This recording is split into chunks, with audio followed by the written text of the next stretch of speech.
Hello, everyone, and welcome back to Nightmare Narratives. I can picture some of you already in bed, maybe some of you just getting home from work. Wherever you are, whatever time it is, I'm glad you're here. If this helps you relax or sleep, please like and subscribe. It means a lot.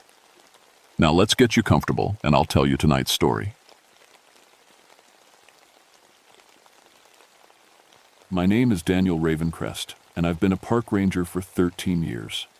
I work the technical rescue team at Monongahela National Forest in West Virginia, right around Seneca Rocks. When people get stuck on those tall rock faces or lost in the cave systems underneath, they call me. I used to work in the coal mines before this job. That's where I met my wife, Sarah. She worked the office above ground, and I'd see her every morning when I went down into the dark. We got married after 2 years, and she always worried about me going underground. "Those tunnels aren't safe, Danny," she'd say. "Promise me you'll be careful." I promised her every day for 5 years. Then one Tuesday morning, the mine roof fell in. Sarah was visiting the lower office that day, checking on some paperwork. 17 people died. Sarah was one of them. That was 3 years ago. I left the mines after that and became a park ranger. I thought maybe saving people instead of digging coal would help me sleep better. Some nights it does. Most nights, I still hear Sarah telling me to be careful. The caves under Seneca Rocks are different from mine tunnels. These are natural limestone caves that go on for miles.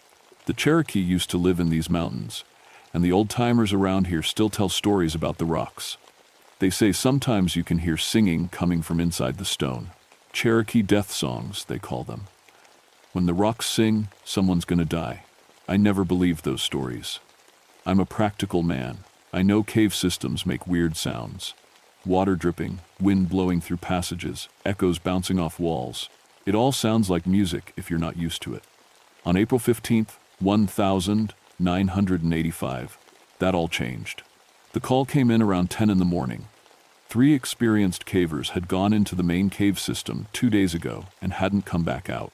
Their names were Tom Richardson, Mike Santos, and Bobby Chen. All of them were good cavers with proper equipment. Tom had been exploring these caves for 15 years. The weather had been bad that week. Spring rains made the underground streams run high, and some of the lower passages were probably flooded. That's the most dangerous thing about cave rescue. You're always racing against water. I gathered my gear and headed to the cave entrance with my rescue team. Susan Martinez led our group. She'd been doing cave rescue longer than anyone in the state. If these 3 cavers could be found, Susan would find them. The entrance to the cave system sits at the base of the Seneca Rocks formation. Those rocks shoot up almost 900 feet into the sky, all gray limestone and sharp edges. The cave mouth looks small from outside, but once you get in there, it opens up into chambers as big as churches. We set up our command post at the entrance. Susan ran through our safety checks while I tested the radio equipment. The plan was simple. Follow the main passage until we found signs of the missing cavers, then work our way through the side passages if needed. "Weather service says more rain tonight," Susan told me as I strapped on my helmet light. "If the water gets much higher, we'll have to pull back." I nodded and checked my rope system one more time. In cave rescue, you always use 2 ropes, one for climbing, one for safety. Sarah used to tease me about being so careful with equipment. "You check those ropes like your life depends on them," she'd say. It does. We headed into the cave at noon. The temperature dropped 20 degrees as soon as we got past the entrance. Our lights cut through the darkness ahead, showing smooth limestone walls that went up higher than we could see. The sound of our boots on the cave floor echoed all around us. About 100 yards in, we found the first sign something was wrong. "Danny, look at this," Susan called from up ahead. I walked over to where she was kneeling by the cave wall. Her light was pointed at a pile of equipment: vest, climbing rope, carabiners, a helmet with a working headlamp still attached. All of it was arranged in a neat circle on the ground. "That's not how you drop gear," I said, crouching down beside her. "When cavers are in trouble, they drop equipment as they run or struggle." This looked like someone had carefully placed each item in a specific spot. Susan picked up the helmet and checked the name tape. "This belongs to Tom Richardson." I looked around the chamber we were in. It was about the size of a school classroom, with 3 passages leading deeper into the cave system. No signs of struggle, No footprints in the mud, nothing to show which way the cavers had gone. Tom knows these caves better than anyone, I said. He wouldn't just dump his gear like this. Susan tried her radio. Base camp, this is Rescue Team 1. We've found some equipment, but no sign of the missing cavers. We're going to check the eastern passage. The radio crackled back with static. Then, underneath the static, I heard something that made my skin crawl. It sounded like singing, faint and far away, but definitely music. Did you hear that? I asked Susan. She tilted her head, listening. Just radio interference. These caves mess with electronics. We followed the eastern passage for another 200 yards. The tunnel got narrower as we went, and the sound of water got louder. Up ahead, I could see where the passage opened into another chamber. That's when we heard it clearly. Singing. Beautiful, sad singing that seemed to come from everywhere at once. The sound bounced off the cave walls and surrounded us. It was like nothing I'd ever heard before. Women's voices singing in harmony, but the words weren't in English. Susan stopped walking and held up her hand. We both stood perfectly still, listening. Cherokee, she whispered. That's Cherokee language. The singing got louder, and I felt something I'd never felt in Maine, all my years underground. The music was pulling at me. Not just my hearing, but something deeper. Like when Sarah used to hum while she cooked dinner, and I'd follow the sound to the kitchen without thinking about it. But this was stronger. Much stronger. We need to keep moving, Susan said, but her voice sounded strange. Dreamy, like she was talking in her sleep. We entered the large chamber, and our lights showed us something impossible. The cavern was huge, maybe 50 feet across and 30 feet high. In the center was an underground pool of dark water, and floating on the surface of that water was more equipment from the missing cavers. But that wasn't the impossible part. The impossible part was that the equipment was floating in perfect circles, like someone had arranged it from underneath the water. Rope coiled in spirals, helmets pointing toward the center of the pool, backpacks positioned at exact distances from each other. The singing was coming from the water. Susan, I said, but when I turned to look at her, she was walking toward the pool like she was sleepwalking. Susan! I grabbed her arm and pulled her back. She blinked and shook her head. What was I doing? You were walking toward the water. She looked at the pool, then at me, then at the pool again. The singing is so beautiful. Don't you want to get closer? I did want to get closer. More than anything, the voices in the water were singing the saddest, most beautiful song I'd ever heard. It reminded me of Sarah humming, but also of something much older, like the mountain itself was singing. We need to get out of here, I said, fighting against every instinct that told me to walk into that dark water. That's when we saw the first body. Mike Santos was floating face down about 10 feet from the shore. His safety rope was still attached to his harness, but the other end disappeared into the dark water like something had pulled him in. The singing got louder. I waded into the pool to get Mike's body, but the water was deeper than it looked. By the time I reached him, I was in up to my chest, and the cold was making my muscles cramp. That's when I felt something brush against my leg underwater. Not a fish or a rock, something soft that moved like fabric. Like clothing. I grabbed Mike under the arms and started pulling him back to shore. Susan was waiting with a rope, but she kept looking at the water like she was hypnotized. "Help me get him up," I said. We dragged Mike onto the rocky shore. He'd been dead for hours. His skin was gray and cold. But there were no injuries on him. No signs of struggle. He looked peaceful, like he'd just decided to take a swim and never came back up. "How did he get in the water?" Susan asked. "His climbing gear was dry when we found it." I was about to answer when the singing changed. The voices got higher, more urgent, and I heard words I could understand mixed in with the Cherokee. "Come home," the voices sang. "Come home to us." Susan stood up and started walking toward the water again. "Susan, stop!" I tackled her before she could reach the pool. We both went down hard on the rocky ground. "Let me go," she said, fighting against me. "They're calling for us. Can't you hear them? They need us." I held her down until the singing faded a little. When it did, she stopped struggling and looked around like she was waking up from a dream. "What happened?" she asked. "The singing. It's doing something to our heads." We dragged Mike's body away from the pool and set up our emergency radio. I tried to call base camp, but all we got was static. Static that sounded like more singing. "We need to find Tom and Bobby and get out of here," I said. Susan checked her equipment. "There are 2 more passages leading out of this chamber. They probably went that way." But as we started to explore the other passages, we found something that made my blood run cold.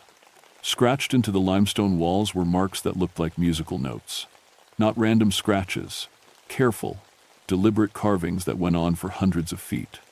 "Who would carve music into cave walls?" Susan asked. I traced one of the lines with my finger. The stone was smooth, like the marks had been there for decades. Maybe the Cherokee. This could be sacred to them. We followed the musical carvings through a narrow passage that opened into another large chamber. This one was different. The walls were covered in paintings, faded images of women in traditional Cherokee dress. And in the center of the chamber was something that made me understand everything. Bones. Human bones arranged in careful patterns around a natural stone altar. Old bones, but not ancient, maybe 150 years old. "This is a burial chamber," Susan whispered. The singing started again, but this time it was right behind us. I spun around and saw her. A Cherokee woman in traditional dress, but I could see through her like she was made of mist. She was beautiful and terrible at the same time, with long black hair and eyes full of sadness. She sang directly to us, and I understood every word, even though she sang in Cherokee. "We died for love," she sang. "We died for home. We died for what was taken. Now you die with us." More figures appeared around the chamber. Dozens of Cherokee women, all translucent, all singing the same heartbreaking song. And walking toward us through the spirits was Bobby Chen.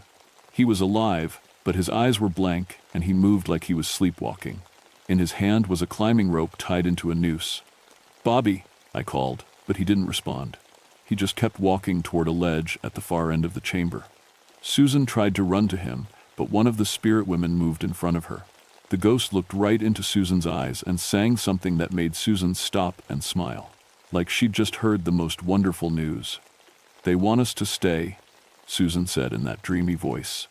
"They've been alone so long, we can keep them company forever." Bobby reached the ledge and started to put the rope around his neck. I had to choose, save Bobby or save Susan. Both of them were under the spirit's control, and the singing was getting to me too.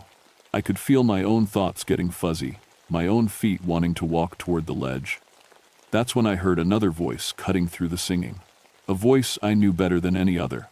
"Danny," Sarah's voice whispered in my ear. "Be careful." Sarah's voice broke the spell just long enough for me to think clearly. I ran toward Bobby and tackled him before he could jump. We both went down hard, but I managed to get the rope away from him. "Bobby, wake up!" I shook him until his eyes focused on me. "Danny? How did I? Where are we?" He looked around the chamber full of spirits and started to panic. "What are those things?" "Cherokee women. They died here." I helped him to his feet. "We need to get Susan and get out." But Susan was surrounded by the ghost women now, and they were all singing to her. She was smiling and walking slowly toward the ledge where Bobby had almost jumped. "Susan," I called, but she couldn't hear me over the singing. One of the spirits turned to me. She was older than the others, maybe a leader. When she spoke, her voice was like wind through the caves. "You know our pain," she said. "Your woman died in the dark, like we did. Join us, and you'll see her again." That hit me like a punch to the chest. "Sarah's not here." "Isn't she?" The spirit woman smiled. "Listen." The singing changed, and I heard Sarah's voice mixed in with the Cherokee women. She was humming the song she used to hum while cooking dinner, the song that always brought me home.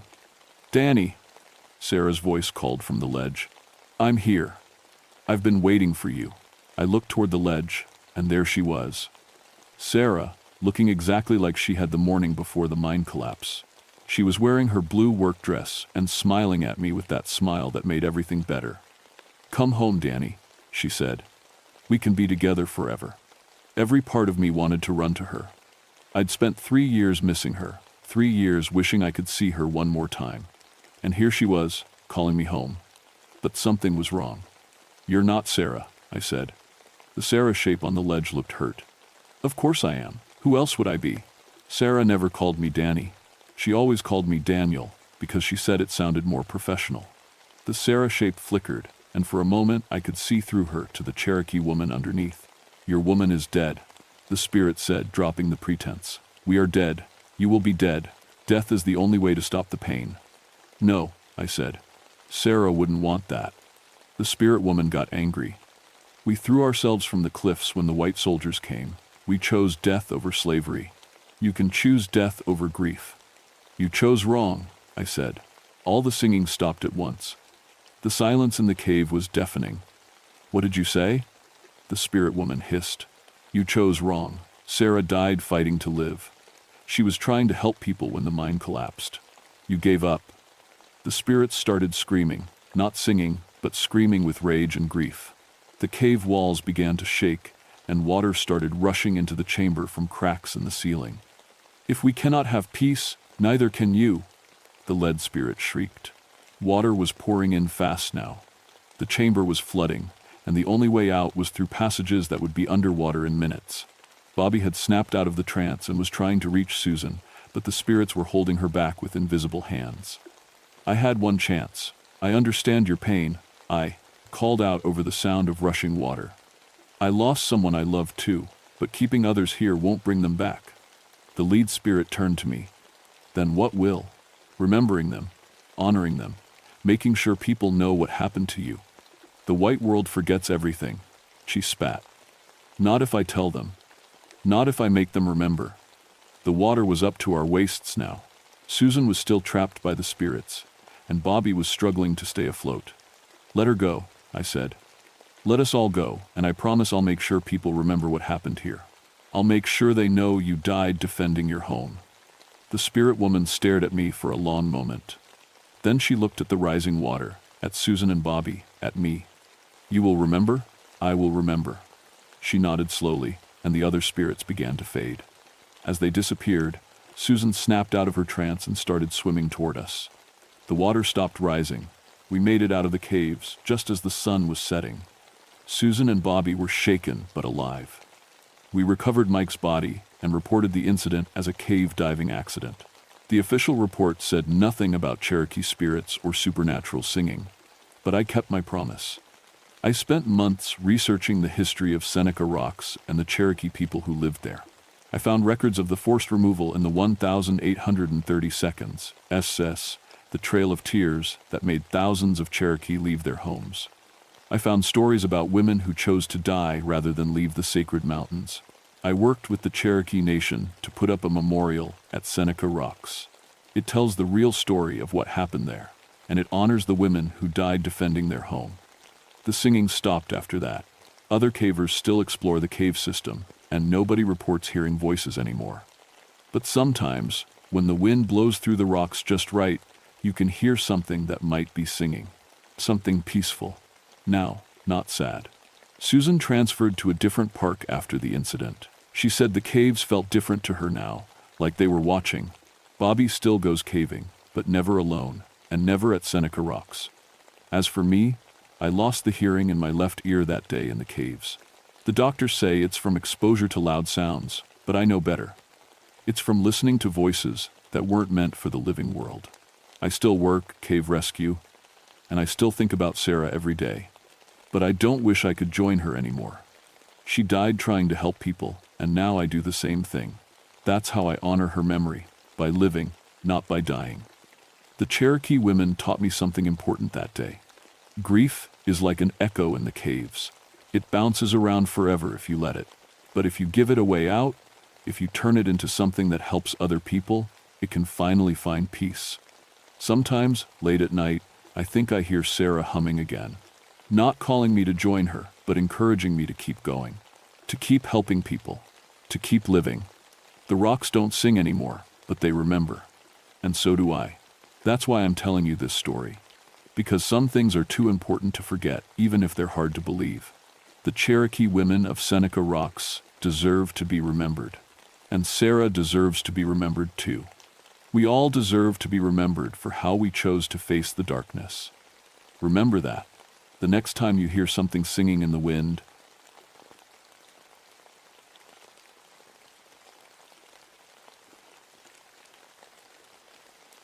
My name is Samuel Ironwood, and I've been a park ranger for 22 years. Most folks call me Sam. I work the Cherokee National Forest in Tennessee, patrolling the remote wilderness areas where city people never go. It's dangerous work sometimes, but I like the quiet. I like being useful. Before I became a ranger, I spent 8 years with the ATF, that's the Federal Bureau of Alcohol, Tobacco, and Firearms. I chased moonshiners and drug dealers through these same mountains, arrested over 200 criminals in my career. My grandfather would roll over in his grave if he knew. See, my grandfather was a bootlegger during Prohibition, made the best corn whiskey in 3 counties, according to family stories. I chose law enforcement instead. Figured it was better to be on the right side of the law, even if it meant going against family tradition. That choice brought me to Copper Ridge in September 1987. The harvest moon hung fat and orange over the mountains, making everything look like it was covered in honey. Beautiful night for hiking, if you like that sort of thing. I was there on business. We'd gotten reports of marijuana plants growing somewhere in the wilderness. Modern criminals like to use the old moonshine sites because they were already hidden. Remote haulers where the government couldn't find them. My job was to locate the operation and call for backup. Copper Ridge sits 12 miles from the nearest road. No cell phone coverage, nothing but trees and rocks and old stories. The mountains here are steep, full of hidden valleys where a man could disappear forever. Perfect for people who don't want to be found. I'd hiked these trails before, but something felt different that night. The air was too still. Even the insects had gone quiet. My radio crackled with static, which was normal in the mountains, but this sounded almost like music. Old-timey fiddle tunes from way back when. Equipment malfunction, I told myself. Atmospheric. Pressure playing tricks. I'd been walking for 3 hours when I smelled it. Corn mash. Strong and sweet, like someone was cooking moonshine nearby. But that was impossible. Nobody had run stills in these mountains for decades. The smell had to be leftover residue from the old days, maybe stirred up by the weather. The marijuana plants were right where the tip said they'd be, in a clearing that looked man-made. Neat rows of cannabis, maybe 2 months from harvest. But something was wrong. The plants were healthy and ready, but nobody had been tending them. Weeds grew between the rows. Equipment lay scattered and abandoned. Who walks away from a profitable drug operation? I started taking pictures for evidence, using my flashlight to illuminate the scene. That's when I found the mason jars. 3 of them, sitting in a perfect line next to the marijuana plants. Old-style canning jars, the kind my grandmother used for preserves. But these held something that glowed faintly in the moonlight. Not electric light, something organic, like fireflies trapped in glass. I picked up one jar and held it close to my face. The liquid inside moved like water, but it gave off its own soft light. Moonshine doesn't glow. Nothing glows like that except... A branch snapped behind me. I spun around, hand on my service weapon. The forest stretched dark and empty in every direction, but I could feel something watching me. Something that didn't want me there.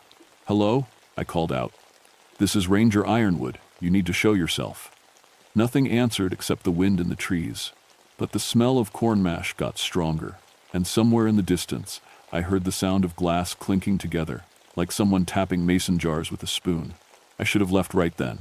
Should have marked the location and hiked back to call for backup.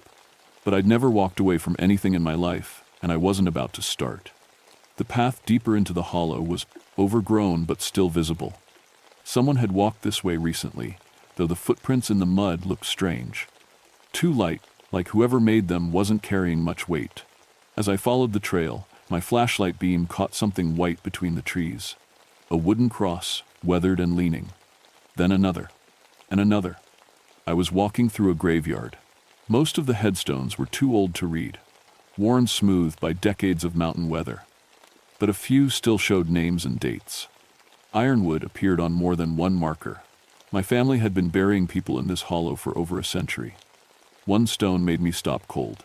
Jeremiah Ironwood, 1889 to 1927, beloved father and grandfather. My grandfather, shot and killed by federal agents in 1927, according to family whispers. I'd never known exactly where he was buried. The smell of corn mash was overwhelming now, so strong I could taste it. My radio static had gotten louder too, and I could swear I heard voices mixed in with the white noise. Men talking in the distance, too far away to understand. I was starting to think this wasn't a simple drug bust anymore. The moonshine still sat in a natural depression about 50 yards past the graveyard. Not a modern operation, this was old-school mountain engineering. Copper coils and wooden barrels built to last. But it couldn't have been there long. The wood looked fresh, and there was no rust on the metal. Someone had been using this still recently. Very recently. I approached carefully, camera ready. The setup was too elaborate for a weekend hobby. This was serious production equipment, the kind that could make hundreds of gallons. But like the marijuana operation, it had been abandoned. Half-finished batch of mash sat fermenting in the wooden barrels. The fire pit under the copper kettle was cold. Why would someone build all this and just walk away? I was photographing the still when I heard footsteps. Not trying to be. Quiet, heavy boots on gravel, coming down the path I'd just climbed.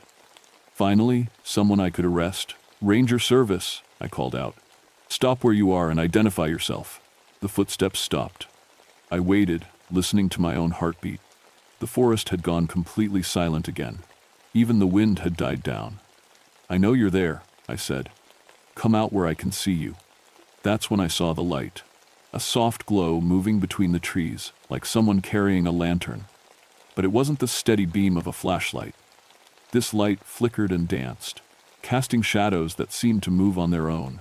The light came closer, and I could make out a figure behind it, a man in dark clothes, walking slowly down the path. He carried something in his hands, a mason jar that glowed with the same strange light I'd seen earlier. "Stop right there." I drew my service weapon. "Put down what you're carrying and get on the ground."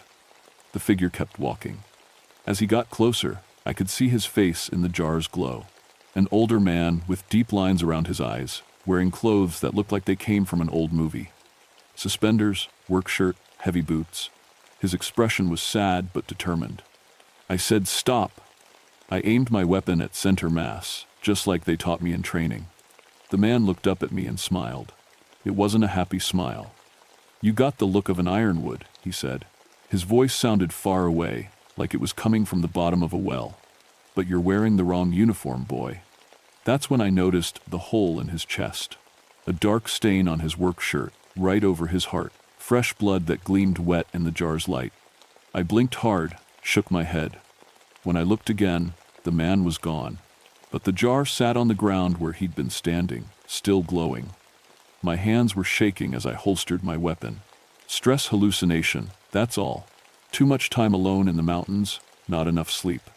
The mind plays tricks when you're tired and scared. I picked up the jar. The glass felt real enough, cool and smooth under my fingers. The liquid inside moved when I tilted it. Definitely some kind of alcohol, but it gave off light like nothing I'd ever seen. My radio crackled to life. "Sam, you copy?" "Sam, come in." I grabbed the handset. "This is Ironwood. Go ahead." Static filled the channel for several seconds. Then a voice I didn't recognize said, "You shouldn't have come here, boy. This place ain't for lawmen." I checked the frequency. Still set to the Ranger channel. But nobody at headquarters sounded like that old mountain accent, like my grandfather used to talk. "Who is this?" "What?" I demanded. "Identify yourself." "Sam? Sam, are you there? This is base. Please respond." Now it was dispatch clear as day, but I just heard another voice on the same frequency. Equipment malfunction. Had to be. Radio signals bouncing off the mountains in strange ways. I was trying to reach base when I heard the fiddle music. Slow and mournful, coming from somewhere up the ridge. An old song I'd heard my grandfather hum when I was little. The melody drifted through the trees like smoke, beautiful and sad, but there was nobody up there. I'd checked the whole area. I followed the music deeper into the hollow, past the still, and into a section of forest I'd never seen before. The trees grew thicker here, their branches forming a canopy so dense that moonlight barely touched the ground. But I could see anyway, because more lights were moving between the trees. Dozens of them, men carrying glowing jars, walking in single file along a path that shouldn't exist. They moved like they had all the time in the world, unhurried and purposeful. Some limped, some had dark stains on their clothes. I hid behind a large oak and watched them pass. They looked real enough I could hear their footsteps, smelled tobacco smoke and sweat. But something was wrong with the scene. The men's clothes were all from the same era, 1,920 seconds work gear. And none of them cast shadows. The last man in line stopped directly in front of my hiding place. He turned and looked right at me, though I was sure I couldn't be seen. "Evening, Samuel," he said. "Been waiting a long time to see you again." I knew that voice, knew that face, even though I'd only seen it in old photographs. "Grandfather," the word came out as a whisper. Jeremiah Ironwood nodded slowly.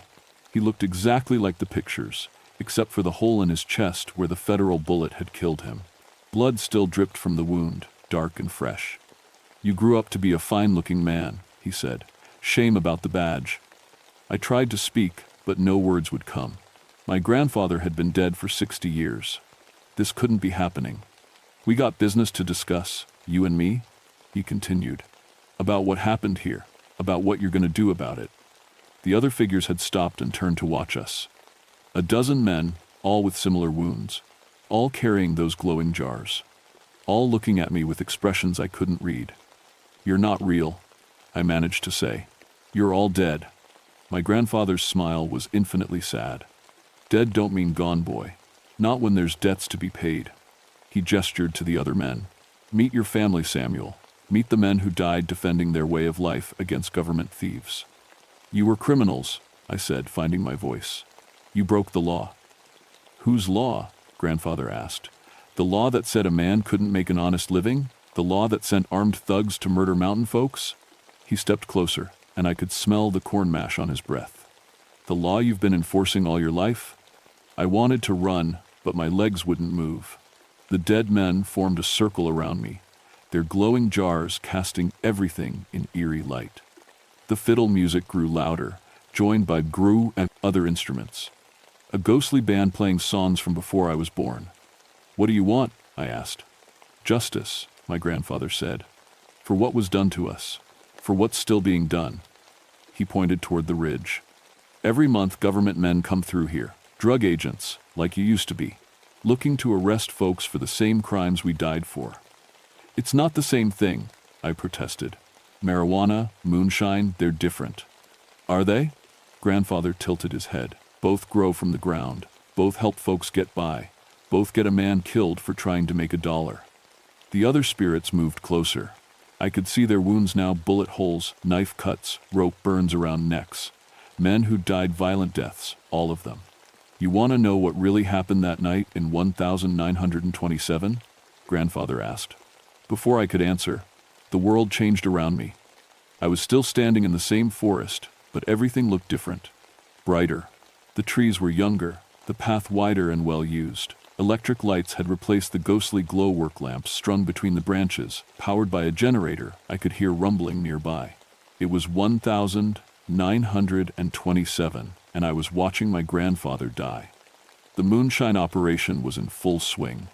Men worked around 3 separate stills, filling jars and loading them into wooden crates. Others stood guard with rifles, watching the paths for revenuers. The whole hollow buzzed with activity, a factory producing liquid gold for thirsty cities. "Biggest operation in the county," said a voice behind me. I turned and saw my grandfather as he'd been in life, young and strong, without the fatal wound.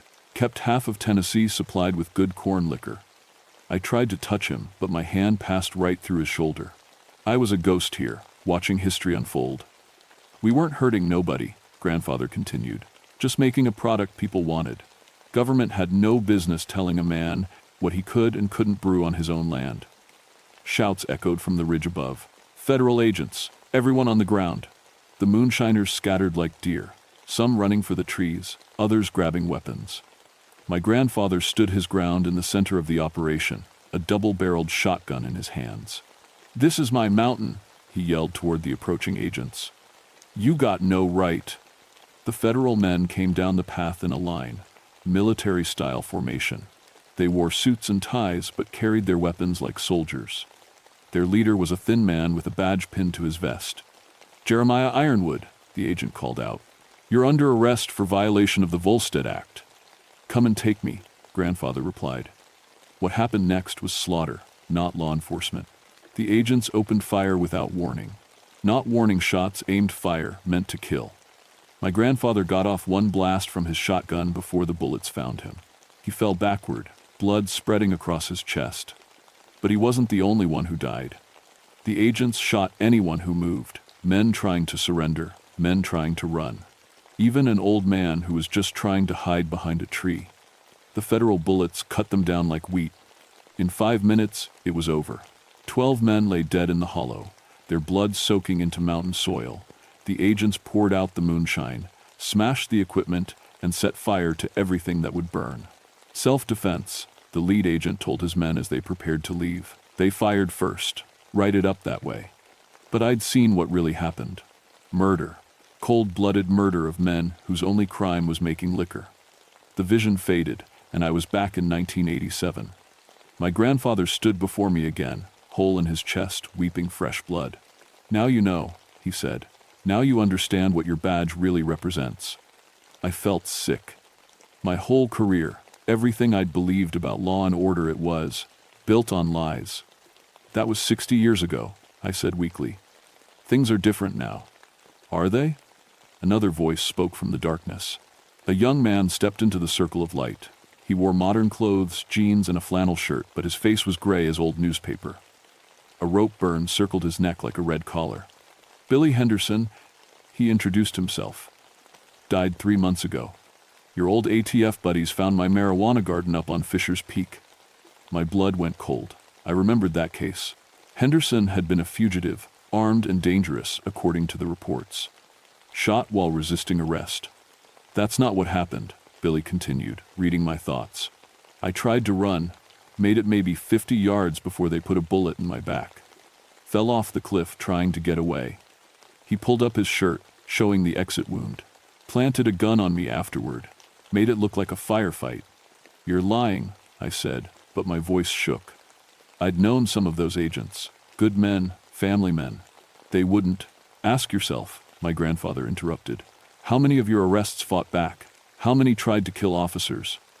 I thought about it. In 8 years with the ATF, I'd made over 50 drug arrests. Most of the suspects had surrendered peacefully. The ones who got shot were usually running away, not shooting back. "That's law enforcement," I said. "Sometimes force is necessary." "Like it was necessary here?" Grandfather gestured to the other spirits. Each one stepped forward and told his story. "Government bullets, every one of them. Men who died for the crime of trying to make a living in the mountains." "You're all criminals," I insisted, but the words sounded hollow. "The law is the law." "Whose law?" Grandfather asked again. "Law made by politicians who never set foot in these mountains? Law designed to protect big business from mountain competition?" The spirits pressed closer, their wounds gleaming in the jar light. I could smell death on them, old blood and grave dirt. But underneath that was something else, the clean smell of mountain water, pine needles, honest sweat. "What do you want from me?" I asked. "Justice," they said in unison. "For the dead, for the living, for the mountains themselves." "I can't bring you back," I said. "I can't change what happened." "No," Grandfather agreed, "but you can stop it from happening again." He pointed toward the ridge. "More agents coming.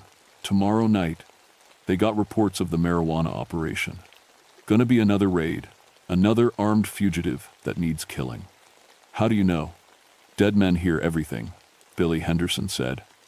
"Radio signals, telephone calls, whispered conversations. We know what's coming." "So warn whoever's running the operation," I said. "Tell them to get out." "Already tried," Grandfather replied. "Living folks can't see us, can't hear us, only family can. Only you." The weight of it hit me like a hammer. They wanted me to interfere with a federal operation, to help criminals escape justice. "I won't do it," I said. "I'm still a law officer." The spirits' expressions turned angry. The temperature dropped 20 degrees in an instant, and the lights in their jars flared brighter. "Then, you're no grandson of mine," my grandfather snarled. The wind picked up, howling through the trees like something alive and furious. The spirits began to fade, but their voices grew louder. "Government man, badge-wearing killer, traitor to your own blood." I tried to run, but the forest had changed around me. Paths led in circles, trees moved when I wasn't looking, and every direction took me back to the still. The dead men's voices followed me, accusing and angry. By dawn, I was exhausted and completely lost. My radio was nothing but static, my GPS showed impossible coordinates, and my flashlight had died hours ago. The only light came from those cursed mason jars, scattered throughout the forest like fallen stars. I found a stream and drank, trying to think clearly. Everything I'd seen could be explained. Stress hallucinations, equipment malfunction, too little sleep, and too much imagination. Ghost stories were just that, stories. But the jars were real. I could hold them, smell the liquor inside, and the bodies in the graveyard had real dates, real names. My grandfather's grave was exactly where the spirit had stood. Something was happening here. Something beyond normal explanation. I had to get out, had to report what I'd found. Let someone else deal with the marijuana operation and whatever was haunting these mountains. I was just a park ranger, not a ghost hunter. But as I tried to find my way back to the trail, I heard helicopters in the distance. The federal agents were coming, just like the spirits had predicted. And somewhere in the forest ahead, someone was about to die. The helicopters landed on the ridge just after sunset. I watched from the tree line as federal agents unloaded equipment and weapons. Automatic rifles, body armor, night vision goggles, enough firepower to fight a small war. Leading the operation was Agent Rick Dalton, my old partner from the ATF. We'd worked together for 3 years, made dozens of arrests. Good man as far as I knew. Father of 2, coached Little League baseball. I could warn him. Tell him the operation was abandoned, that there was no one to arrest. Maybe prevent whatever was going to happen. But that would mean admitting I believed in ghosts. The marijuana growers had come back during the day. 3 young men, college age, tending their plants and checking the irrigation system. They had no idea what was coming. No idea they were about to be slaughtered. I crouched in the darkness, torn between duty and conscience. These were criminals, breaking federal law. They deserved to be arrested, but they didn't deserve to die. The spirits materialized around me as the agents began their approach. My grandfather, Billy Henderson, and the others, all watching, all waiting to see what I would do. Still time to warn them, grandfather whispered. They're criminals, I said. So was I. So were you, every time you broke the speed limit or had a drink before you turned 21.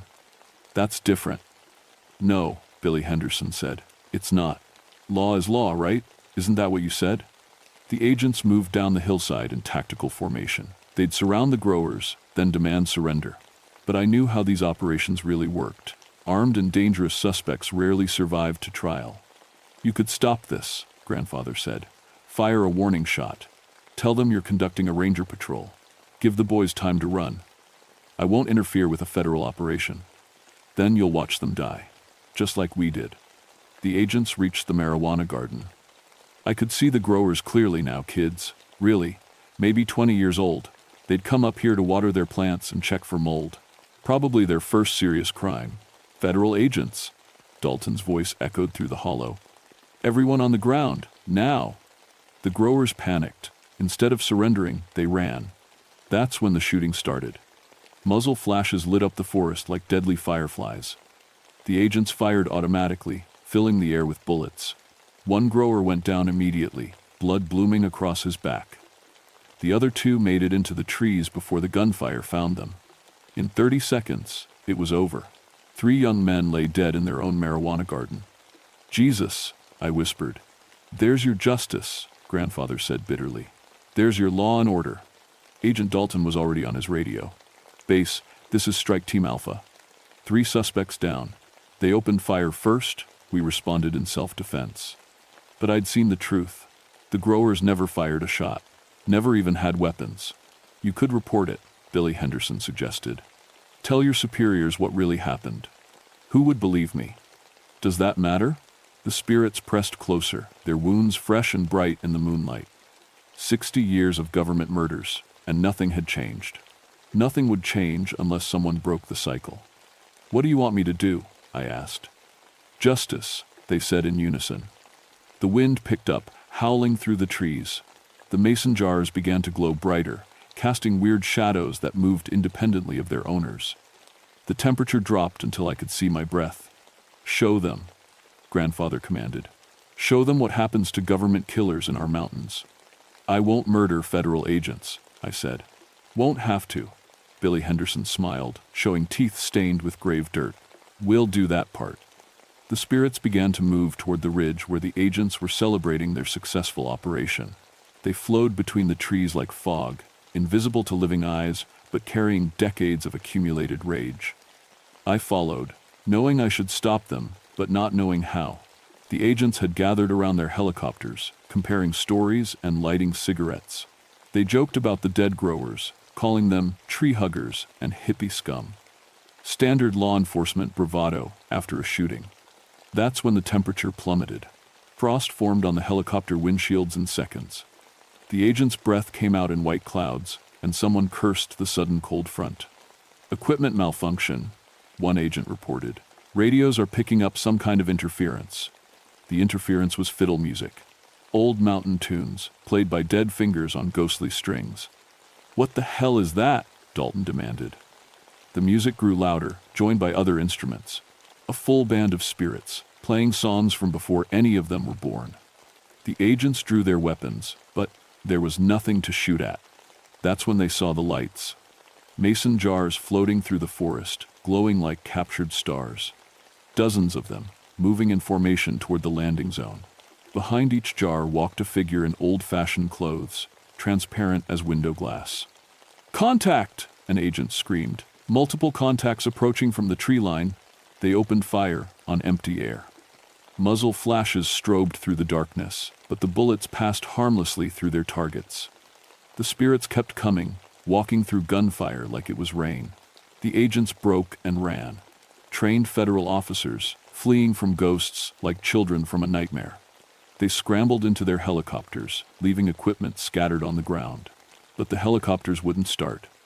Engine failure on both birds, the pilot reported. Electronics are completely fried. The spirits surrounded the aircraft, their jar lights reflecting off the metal like liquid fire. My grandfather approached the lead helicopter, walking through the spinning rotor blades. He pressed his face against the windscreen and smiled at Agent Dalton. Dalton screamed. Whatever he saw in my grandfather's expression, the wound, the accusation, the 60 years of accumulated rage, it broke something inside him. He clawed at the door, desperate to escape, but the handle wouldn't turn. "Let me out," he begged. "Please, let me out." The other agents were having similar experiences, each one confronted by their own personal ghost, forced to see the faces of everyone they'd killed in the line of duty. The spirits didn't hurt them physically, they didn't need to. Guilt was a sharper weapon than any knife. I watched from the tree line as federal agents sobbed like children, begging forgiveness from the dead. Some would never recover. Some would eat their service weapons rather than face another night of nightmares. "Justice," my grandfather said, appearing beside, to me. But it didn't feel like justice. It felt like revenge. "This isn't right," I said. "Neither was murdering mountain folks for 60 years. Two wrongs don't make a right." Grandfather laughed, but there was no humor in it. Easy words from someone who never felt a government bullet. The helicopter engines finally caught, and the aircraft lifted off in a panic. They left half their equipment behind, along with the bodies of the 3 growers. Official reports would blame equipment failure and bad weather for the mission's failure. The dead growers would be buried quietly, their families told they died resisting arrest. "Is this what you wanted?" I asked the spirits. "Federal agents too scared to do their jobs?" "It's a start," Billy Henderson replied, "but I realized something had changed in me during that long night. I'd seen too much, learned too much about the real nature of law enforcement. I couldn't go back to being a simple park ranger who believed in justice and order." "What happens now?" I asked. "That's up to you," Grandfather said. "You can keep wearing that badge, keep serving the same system that murdered us, or you can do something different." "Like what?" "Protect the mountains, protect the people, be the kind of lawman we needed 60 years ago." The spirits began to fade as dawn approached, their jar lights dimming like dying stars. But before they disappeared completely, my grandfather handed me something. A badge, old and tarnished, but clearly marked Deputy Sheriff, Copper Ridge County. "Wear this instead," he said. "Serve the mountains, not the government." "Copper Ridge County doesn't exist anymore," I protested. "It does now," he smiled. "If you say it does." The official report blamed equipment failure for the mission's abort. Atmospheric pressure, radio interference, mechanical problems with both helicopters. The 3 dead growers were listed as armed fugitives, who fired first. I filed my own report about the abandoned marijuana operation, claiming the site was empty when I arrived. Technically true, I never mentioned the growers' return. Agent Dalton took early retirement 2 weeks later. Nervous breakdown, according to his file. Several other agents from the operation requested transfers to desk jobs. Word spread quietly through federal circles. Stay away from Copper Ridge. I kept working as a park ranger, but things were different now. The badge my grandfather gave me hangs on a chain around my neck, hidden under my uniform shirt. It reminds me who I really serve. The mountains protect themselves now, with my help. Drug operations still happen, but they're different. Small family grows, medical marijuana for sick relatives, moonshine for traditional purposes. I don't report everything I find, but the commercial operations, the violent cartels, the men who come to exploit the mountains, they find things don't go well for them in Copper Ridge. Equipment fails, people get lost, accidents happen. Nothing that can be traced back to me. The spirits don't appear often anymore, but I know they're there. Sometimes I find mason jars full of fresh moonshine sitting on my porch. Sometimes I hear fiddle music on the wind when I'm patrolling alone. And sometimes, when federal agents come looking for trouble, they find more than they bargained for. The mountains remember everything. The mountains keep score. I learned that some laws are worth breaking, and some justice comes from outside the courtroom. My grandfather was a criminal by government standards, but he was a good man by mountain standards. Those are the standards that matter here. 6 months after the helicopter incident, I got a call from my supervisor. Hikers had found 3 bodies in a remote section of Copper Ridge, the growers who'd been shot by federal agents. The bodies were arranged respectfully, buried in proper graves marked with wooden crosses. Any idea who might have done this? My supervisor asked. I looked at the photographs. The graves were in the same hidden cemetery where my grandfather was buried, where all the mountain dead rested together. No idea, I told him.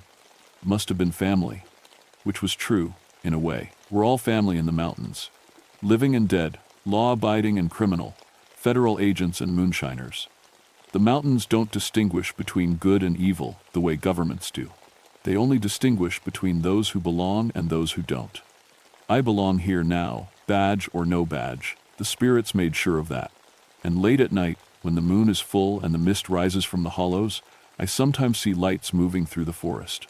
Mason jars glowing like fallen stars, carried by men who died for the simple right to make a living in their own mountains.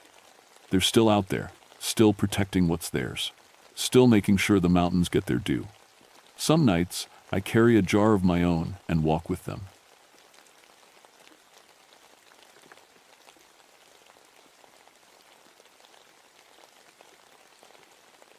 My name is Rebecca Stormwind, but everyone calls me Becca. I've been a park ranger for 16 years now, working the Jefferson National Forest in Virginia. My specialty is mine safety and cleaning up old mining sites. It's not glamorous work, but it matters to me more than most people understand.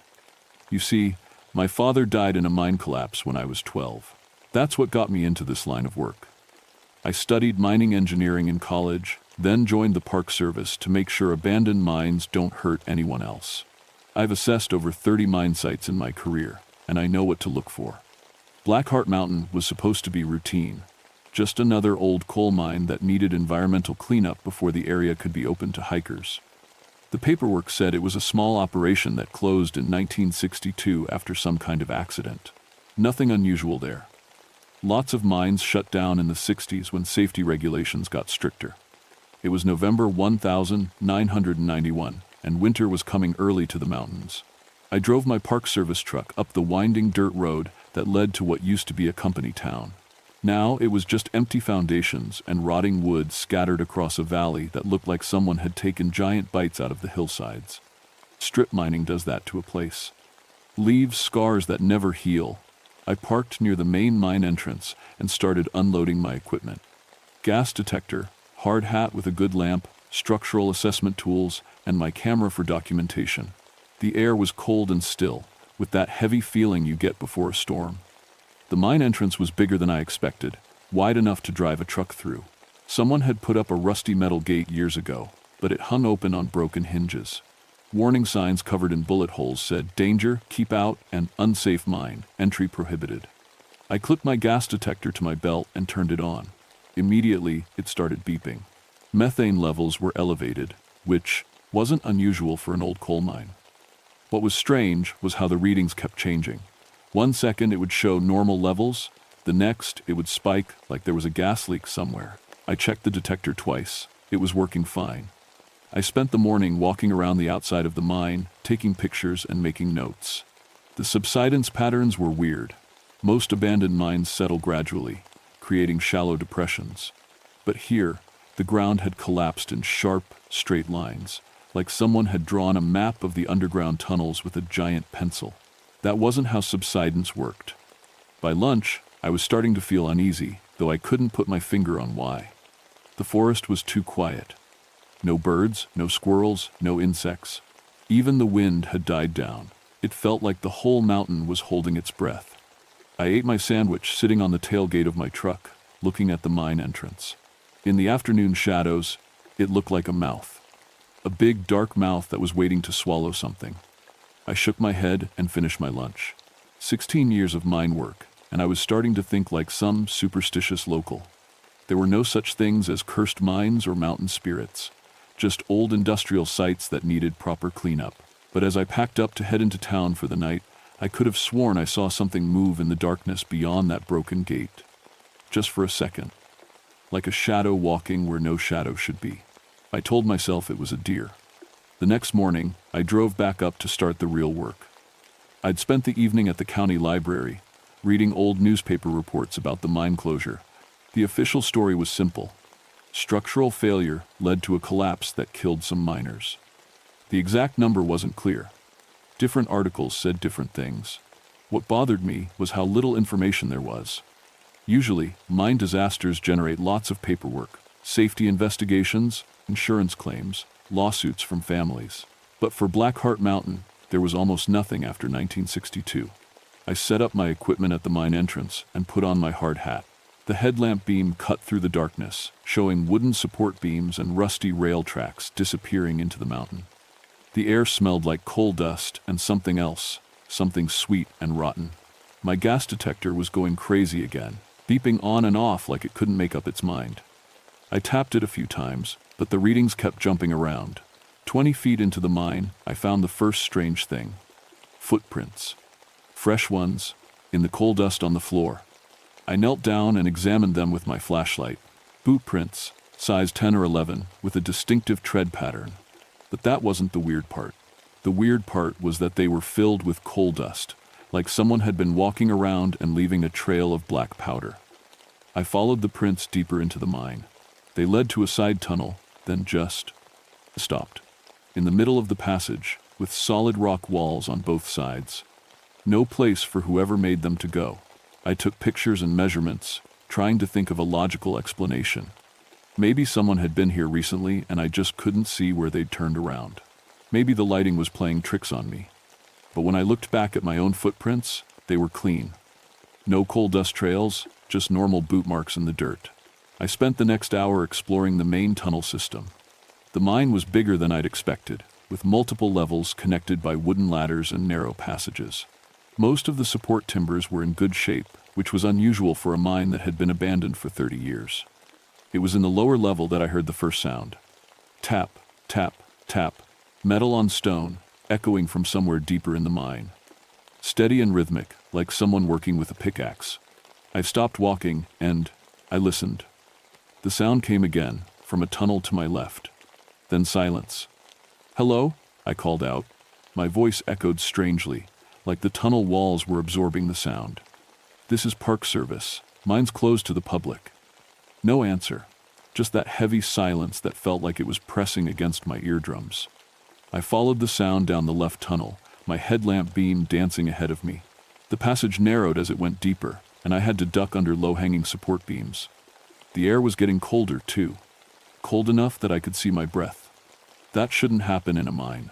Underground temperatures stay constant year-round. The tunnel ended at a wall of fallen rock, a cave-in, old enough that dust had settled over everything. but there were tool marks on the stones. Fresh ones, like someone had been trying to dig through from the other side. I examined the rocks more closely. Some of them had scratches that looked almost like letters or numbers. 47, carved deep into the stone. The tapping sound came again, but this time it was behind me. I spun around, and my headlamp beam swept across the tunnel walls. Nothing there, but I could swear I'd seen something move just at the edge of the light.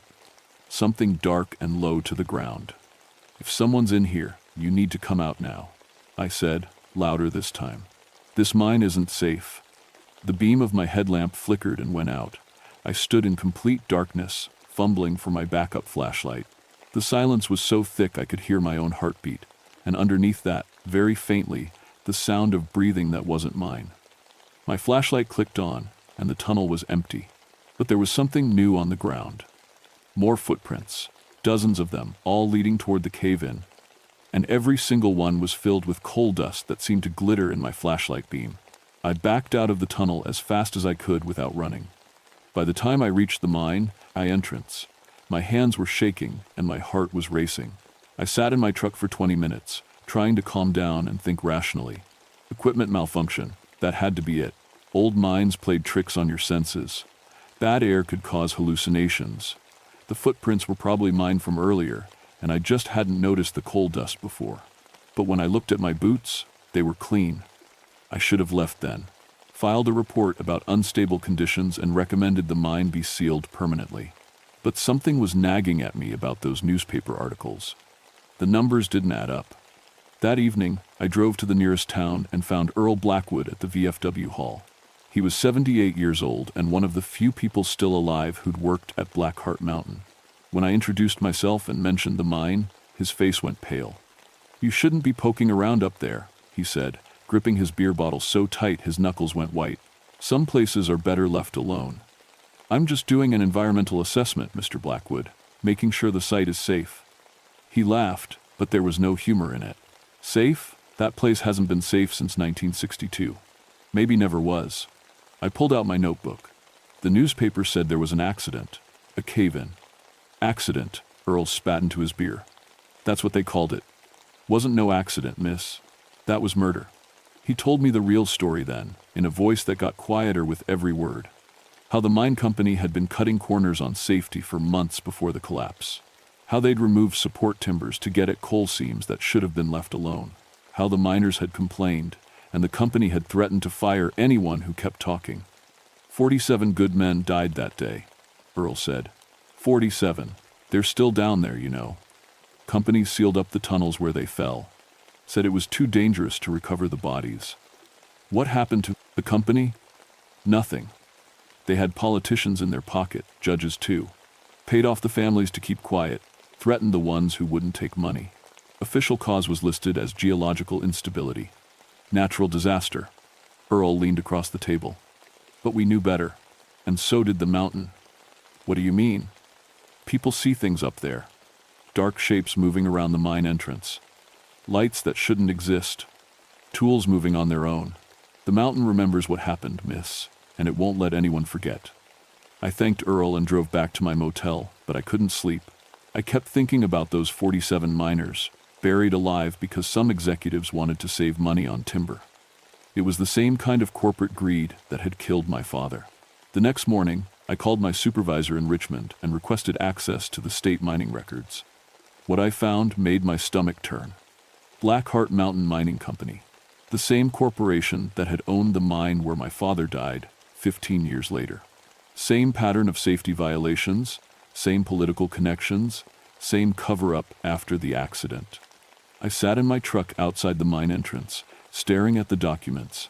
My father hadn't died in a random industrial accident. He'd been murdered by the same corporate machine that had killed those 47 miners in 1962. That's when I decided to go back into the mine. Not for the Park Service, but for my father. And for 47 men whose deaths had never been properly investigated. This time, I brought better equipment. Professional mining gear, emergency beacon, extra batteries for everything. I was going to document every inch of that mine and find evidence of the safety violations that had caused the collapse. The tunnel felt different as soon as I stepped inside. Colder. The air pressure seemed wrong, like being in an airplane that was changing altitude too fast. My gas detector was beeping constantly now, but the reading still made no sense. I followed the main tunnel to the first junction and started mapping the layout. Most mines follow the coal seams, creating a maze of interconnected passages. But Blackheart Mountain's tunnels were different. They formed a pattern, like spokes on a wheel, all leading to a central hub. That hub was where the collapse had happened. I could see it from 50 yards away, a massive wall of fallen rock and twisted support beams. But as I got closer, I realized something impossible.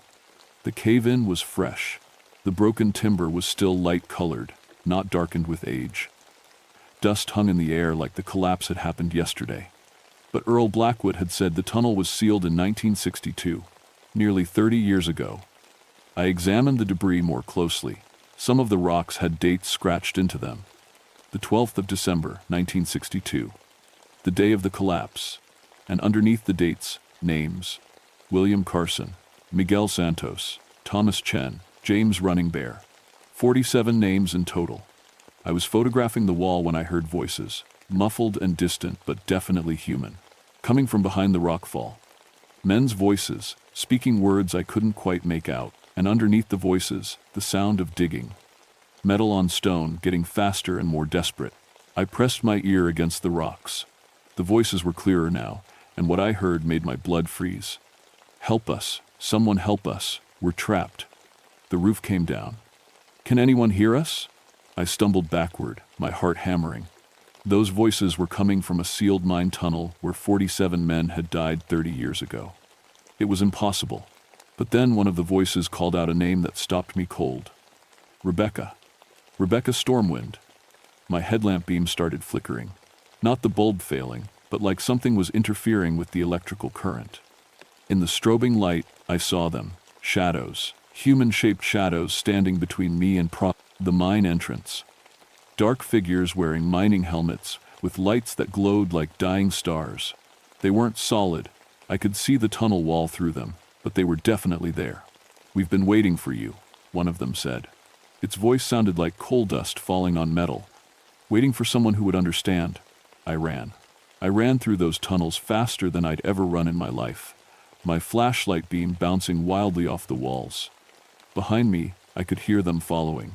Not footsteps exactly, but a sound like wind blowing through dry leaves. And voices, dozens of voices, all calling my name. I burst out of the mine entrance and didn't stop running until I reached my truck. My hands were shaking so badly I could barely get the key in the ignition. As I drove away, I looked in my rearview mirror. 47 shadows stood at the mine entrance, watching me go. I didn't sleep for 3 days. Every time I closed my eyes, I saw those shadow figures. Heard their voices calling my name. I knew I should leave, file a report, and let someone else deal with Blackheart Mountain, but I couldn't. Not when I finally understood what was happening. The mining company was still in business, still cutting corners, still bribing officials, still getting miners killed. And in 2 days, they were coming to Blackheart Mountain for a site inspection. They wanted to reopen the mine. The ghosts weren't trying to hurt me. They were trying to warn me. I spent those 3 days researching everything I could find about Blackheart Mountain Mining Company. What I discovered was a pattern of corruption that went back decades. Politicians paid off, safety inspectors bought, families threatened into silence. The same system that had killed my father was still operating, but this time I had evidence. And I had witnesses who couldn't be silenced or bought off. On the morning of the company inspection, I went back to the mine. Not as a park ranger doing an environmental assessment, but as the daughter of a murdered miner seeking justice. The shadows were waiting for me at the entrance. They looked more solid now, more real. I could see details I'd missed before. The names on their hard hats, the expressions of fear and anger on their faces, the coal dust that covered them like a burial shroud. "You came back," one of them said. I recognized the voice from that first day in the tunnel. "I know what you want," I said. "Justice. The truth about what really happened." "The company men are coming," another shadow said. "They want to open the mine again. Send more men to die." "We can't let that happen," said a third. "Too many have died already." They led me into the mine, deeper than I'd ever gone before. Past the main collapse site, through narrow passages that shouldn't have existed according to my maps. The temperature dropped with every step until my breath was coming out in white clouds. At the heart of the mine, they showed me their secret. A chamber carved from solid rock, filled with equipment and documents that had been hidden for 30 years. Safety reports that were never filed. Internal memos discussing known structural problems. Photographs of the damaged support beams that the company had ordered workers to ignore. And a list of names. Not just the 47 who had died in 1962, but dozens of others. Miners who had been killed in accidents at company sites across Virginia and West Virginia, including my father. They've been doing this for 50 years, the lead shadow told me. Buying silence, hiding evidence, letting men die for profit. But the dead remember everything. What do you want me to do? Take the evidence, show the world, stop them before they kill again. I started loading documents into my bag, but that's when I heard voices from the mine entrance. Real voices this time. The company inspection team had arrived early. Miss Stormwind? A man's voice echoed down the tunnels. Park Service? We're here for the site visit. I looked at the shadows. They were starting to fade, becoming transparent. They can't see us when the living are near, the lead shadow explained. But we can still act. Help us, Rebecca. Help us finish this. The voices were getting closer. I could see flashlight beams moving in the main tunnel. This way, I whispered, and started toward a side passage that would let me circle around to the entrance. But the shadows had other plans. As the company men entered the mine, the temperature plummeted. Their flashlights began flickering and failing. The support beams started creaking like they were under tremendous pressure. "What the hell?" I heard one of them shout. Then the shadows appeared. Not just the 47 from Blackheart Mountain, but dozens of others. All the miners who had died because of company greed. They materialized out of the darkness like a wave of coal dust and anger. The company men screamed and ran for the entrance, but the shadows were faster. They surrounded the inspection team, pressing close, whispering the names of the dead and the dates of their murders. I used the confusion to slip out of the mine with the evidence. But as I reached my truck, I heard a rumbling sound from deep underground. The mine was collapsing, not from structural failure this time, but from the weight of accumulated anger. The mountain itself was rejecting the men who had turned it into a grave. The company men came running out of the entrance just as the first support beams gave way. They piled into their cars and drove away as fast as they could, leaving behind briefcases and equipment in their panic. The rumbling continued for another 10 minutes, then gradually faded to silence. When the dust settled, the mine entrance was completely sealed. Not by fallen rocks this time, but by the mountain itself. The opening had, simply, closed, like the earth was healing over an old wound. I stood there for a long time, holding the evidence that would finally bring justice to 47 dead miners and my father. In the absolute silence that followed the collapse, I could have sworn I heard voices one last time.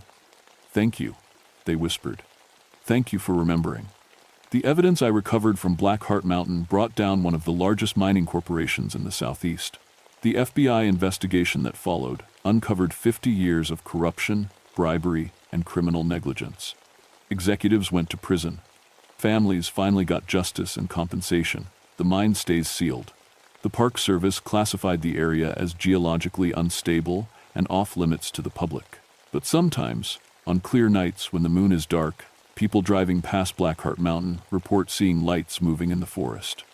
Miners' lamps, they say, still keeping watch.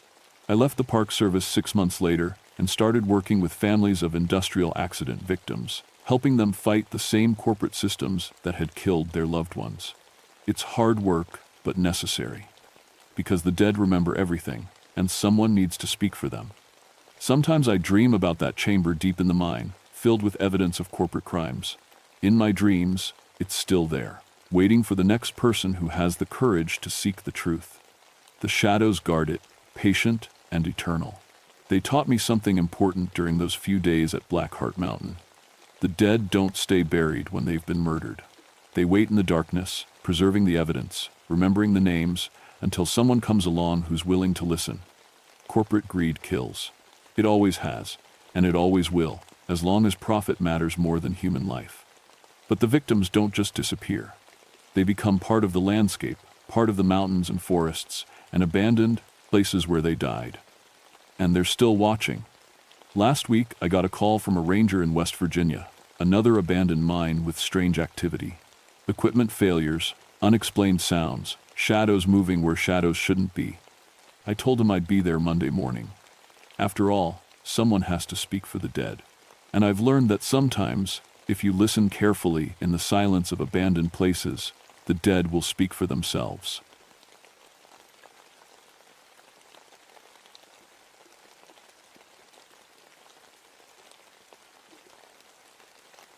My name is Jonathan Grimshaw, but everyone calls me John. I've been a park ranger for 9 years now, working in the Pisgah National Forest in North Carolina. Most folks think rangers just watch for fires and help lost hikers, but my job is different. I'm what they call a cultural resources specialist. I find old places where people used to live and make sure they're protected. I have a PhD in colonial American history, which sounds fancy but really just means I know a lot about how people lived in the 1600s and 1700s. It's October 1994, and I'm 32 years old. I love my work because every day I might find something that changes how we understand the past. Today I'm hiking into a place called Raven's Hollow. It's way out in the wilderness, about 10 miles from the nearest trail. The trees here are huge and old, some of them probably 300 years old or more. The air smells like pine and dead leaves. It's been getting cold at night, which is strange for October in North Carolina. I'm here because a hiker found some old metal pieces last month and reported them. When people find old stuff in the forest, I have to check if it's important. I've got my metal detector, cameras, GPS unit, and all my archaeological tools packed in my backpack. The thing is, I have a personal connection to this area that makes me uncomfortable. My family name, Grimshaw, goes way back. We came from Massachusetts originally. My great-great-great-great-grandfather was involved in the Salem witch trials back in 1692. I don't like to think about it much. Those trials were a dark time when innocent people were killed because of fear and superstition. As I walk deeper into the hollow, I notice something strange. The place is called Raven's Hollow, but I haven't seen a single raven all day. That's weird. Ravens love these mountains, and there should be lots of them here. I set up my metal detector and start sweeping the ground. Within an hour, I find several metal objects buried in the dirt. I carefully dig them up and clean them off. What I find makes my stomach feel tight. There are old kitchen tools, a knife, some nails, parts of a cooking pot. But mixed in with these normal household items are things that don't belong. Pieces of rope, iron chains, and what looks like part of a wooden stake. I sit on a fallen log and stare at the artifacts spread out on my tarp. The household items suggest people lived here long ago. But the rope and chains, those were used for something else, something darker. I take photos of everything and mark the GPS coordinates. According to my equipment, I'm in a spot that's not on any official maps as a historical site. But these artifacts are definitely old, probably from the 1600s or 1700s. The sun is getting lower, and shadows are growing longer between the trees. I pack up my gear and start looking around more carefully. That's when I see them, old stone foundations hidden under years of fallen leaves and dirt. I brush away the debris and find the outline of what was once a small building. Then another, and another. This wasn't just a single cabin. This was a whole settlement that nobody knew about. My hands shake a little as I take more photos. Finding an unknown historical site is the dream of every archaeologist. But something about this place feels wrong. The air is too quiet, too heavy. As I walk around the foundations, I count at least 6 buildings. They're arranged in a defensive pattern, like the people who lived here were afraid of something or someone. I check my watch. It's getting late, and I need to hike back before dark. But as I'm packing up, my digital camera starts acting strange. The LCD screen flickers, and weird shadows appear in the photos that I don't see with my eyes. I tell myself it's just equipment malfunction. These early digital cameras aren't very reliable yet. But something in my gut tells me that's not the whole truth. The walk back to my truck feels longer than it should. Every few minutes, I turn around because I think I hear footsteps behind me. But there's never anyone there. That night, I sit in my cabin and look through the photos on my computer. In several of them, there are dark shapes that look almost like people wearing old-fashioned clothes. But I know there was nobody else in the hollow with me. I rub my eyes and close the laptop. Tomorrow I'll come back with better equipment and start a proper archaeological survey. Whatever happened in Raven's Hollow 300 years ago, I'm going to find out. But deep down, I'm starting to worry that some secrets are better left buried. I wake up early and drive back to Raven's Hollow with a full kit of archaeological equipment. I've been thinking about those strange photos all night. In the daylight, I tell myself they were just shadows and camera glitches. The hike in seems easier today. I know the path now, and I'm excited to start a real excavation. Finding an unknown settlement is huge. This could change what we know about early colonial migration patterns. I set up a proper grid system and start documenting everything carefully. Each artifact gets photographed, measured, and cataloged before I put it in a specimen bag. I'm working like any professional archaeologist would. But weird things keep happening. First, the temperature. Even though it's a sunny October day, the hollow feels cold. My breath comes out in little puffs, like it's winter. I put on my jacket, but it doesn't help much. The cold seems to come from inside my bones. Then my GPS starts acting up. The coordinates keep changing, even when I'm standing in the same spot. Sometimes it shows I'm 50 feet away from where I actually am. Other times it can't get a signal at all, which shouldn't happen with clear sky above me. But the worst thing is the feeling that someone is watching me. I've spent years alone in the wilderness, and you develop a sense about these things. Animals watching you feel different from people watching you. This feels like people. Like several people, standing just out of sight in the trees. Every time I look up from my work, I expect to see someone, but there's never anyone there. Just trees and shadows and silence. Around noon, I'm excavating near the largest foundation when my metal detector goes crazy. It's beeping so fast it sounds like one long tone. I dig carefully and find something that makes my blood go cold. It's a piece of rope. Old rope, probably made from hemp or flax, like they used in colonial times. But it's tied in a specific way, a hangman's noose. I sit back on my heels and stare at it. Why would someone bury a noose? And why here, mixed in with normal household items? I'm taking photos when I hear something that makes me freeze. Voices. Faint, but definitely voices coming from deeper in the hollow. I grab my camera and GPS and move quietly toward the sound. As I get closer, I can make out words, but they're strange. Old-fashioned, like people trying to talk the way they did hundreds of years ago. The devil's servants fled here, one voice says. They think themselves safe in this godless place. We shall find them, another voice answers. The Lord's work must be completed. I creep closer, using trees for cover. My heart is pounding so hard I'm sure they can hear it. Finally, I reach a spot where I can see into a small clearing. There's no one there. The voices continue, but I can't see who's speaking. It's like the words are coming from the air itself. They practice their dark arts in secret, the first voice says. But we know. We always know. I raise my camera and take several photos of the empty clearing.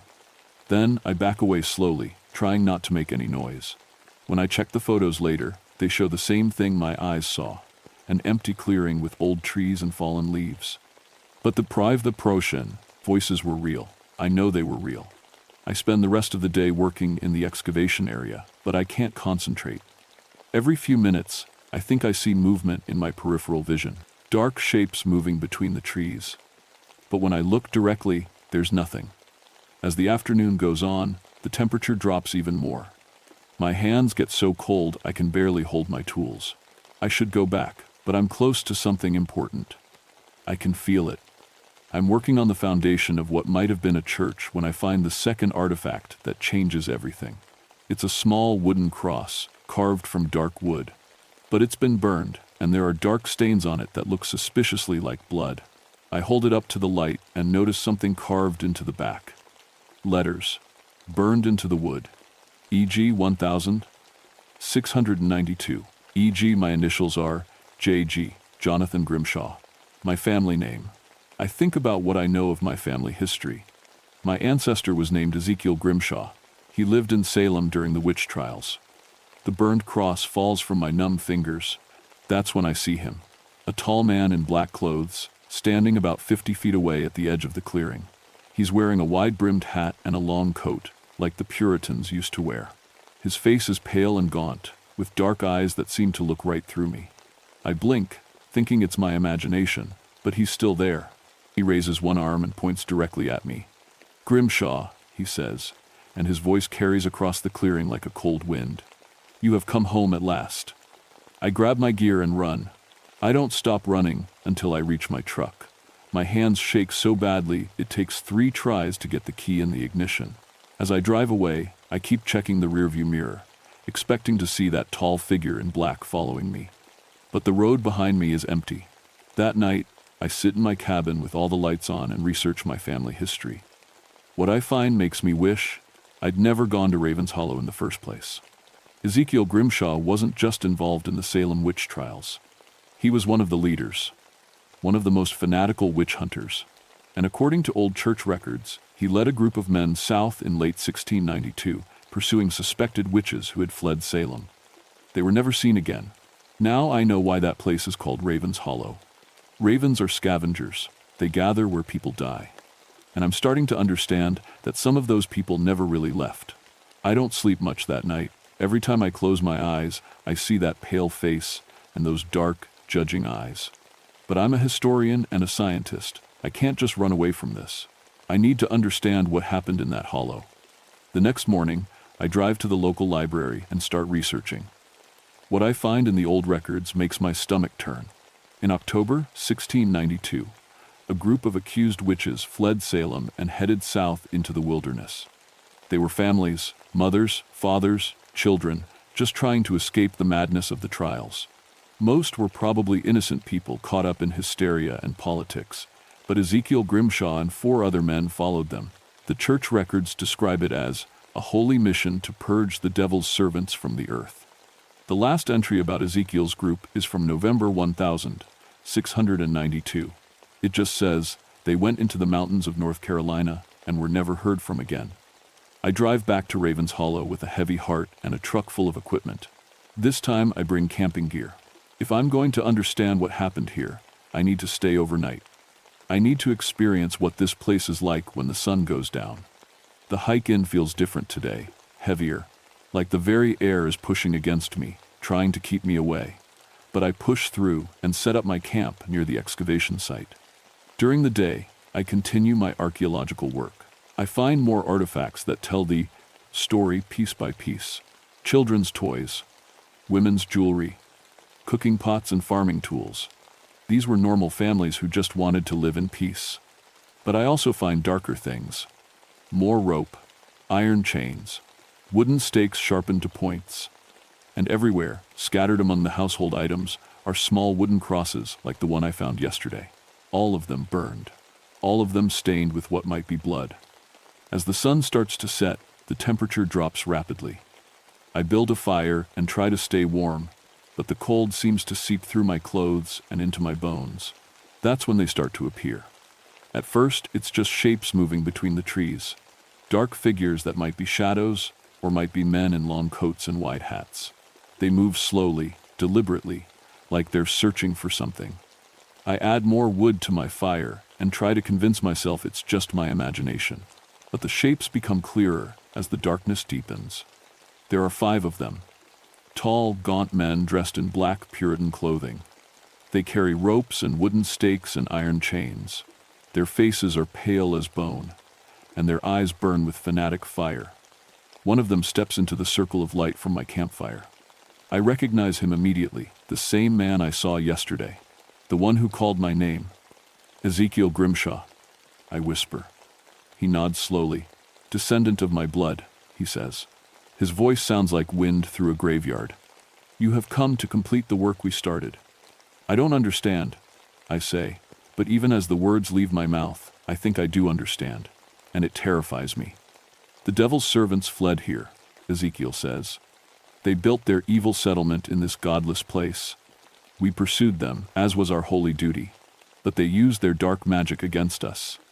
The other 4 men step closer. I can see their faces now, twisted with religious hatred and righteous anger. They look at me like I'm supposed to help them. We died in this place. Ezekiel continues. But our work was not finished. The witches still practice their evil arts. They must be stopped. They must be judged. Those people were innocent, I say, standing up. My voice shakes, but I force myself to speak. They weren't witches. They were just families trying to escape persecution. Ezekiel's face twists with rage. Blasphemy! You speak the devil's words. The temperature drops so fast that my breath comes out in thick clouds. The fire flickers and nearly goes out. The 5 witch hunters move closer, surrounding me. You are of my blood, Ezekiel says. You will help us complete God's work. Tomorrow, the modern witches come to this place. They think to hold their evil ceremonies here. But we will be ready. Modern witches? I ask. Followers of the old ways. They call themselves Wiccans now, but we know what they truly are. They come to honor the devil's servants we failed to destroy. But you will help us judge them properly. My mind races. There must be some kind of Wiccan group planning to visit Raven's Hollow. Probably just people interested in nature, spirituality, completely harmless. But these spirits, these witch hunters, they want to hurt innocent people all over again. I won't help you, I say. Ezekiel's eyes flash with fury. You will. You are my blood. You have no choice. One of the other spirits raises a rope, and I can see the noose tied at the end. They step closer, and I feel an overwhelming compulsion to obey. It's like their will is pressing down on my mind, trying to force me to agree with them. I stumble backward, fighting against the mental pressure. No, I gasp. I won't be part of this. The spirits move faster now, reaching for me with hands that look like bones wrapped in shadows. I grab a burning branch from my fire and swing it at them. The branch passes right through Ezekiel's body, but he recoils anyway. All 5 spirits step back, hissing like snakes. We cannot resist forever, Ezekiel says. Tomorrow night, when the moon is dark, the modern witches will come, and you will help us give them the justice they deserve. The spirits fade back into the shadows, but I can still feel them watching me, waiting. I don't sleep at all that night. I sit by my fire and stare into the darkness, knowing that tomorrow will bring a confrontation I'm not prepared for. But I also know I can't let these fanatical spirits hurt innocent people. Even if those people are just modern pagans or Wiccans or whoever they are, they don't deserve to die for practicing a different religion. I'm going to have to find a way to stop my own ancestor, even if it kills me. The next day passes like a nightmare. I try to pack up and leave, but I can't. Every time I start walking toward the trail, something pulls me back. It's like invisible chains are holding me in the hollow. I realize the spirits won't let me go. They need me here for whatever they're planning. As evening approaches, I hear voices coming from the main trail. Real voices, this time, not ghostly ones. I count at least 4 people hiking toward the hollow. They're laughing and talking, completely unaware of the danger waiting for them. I try to run toward them, to warn them, but my legs won't obey me.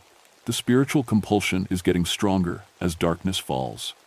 The hiking group reaches the clearing just as the sun disappears behind the mountains. There are 5 of them, 3 women and 2 men, all in their 20s or 30s. They're carrying backpacks and what looks like ceremonial supplies.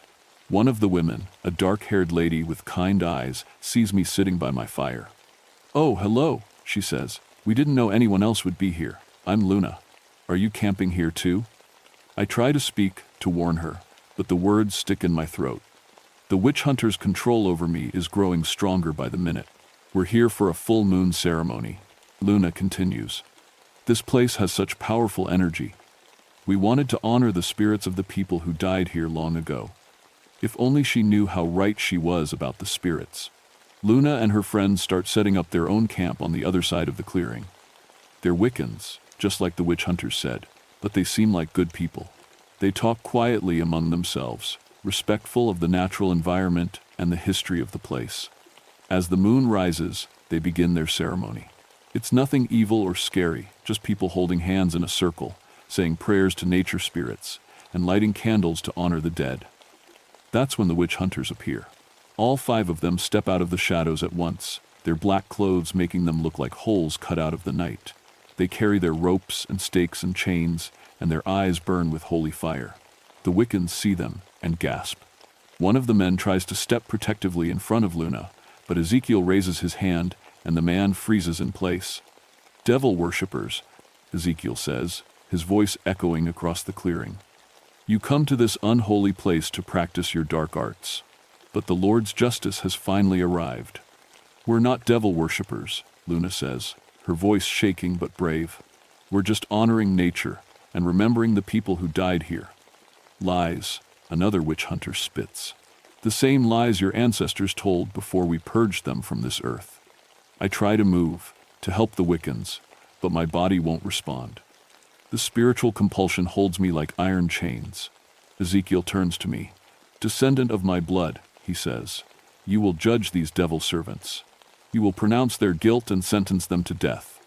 No, I manage to whisper. You have no choice. You are of Grimshaw blood. You will complete what I started. The pressure in my head builds until I think my skull might crack. I can feel Ezekiel's will trying to overwhelm my own thoughts. For a moment, I almost give in. It would be so easy to just agree, to do what he wants. But then I look at Luna and her friends. They're terrified but still trying to protect each other. They're innocent people who just want to practice their beliefs in peace, just like the refugees who came here 300 years ago. No, I say louder.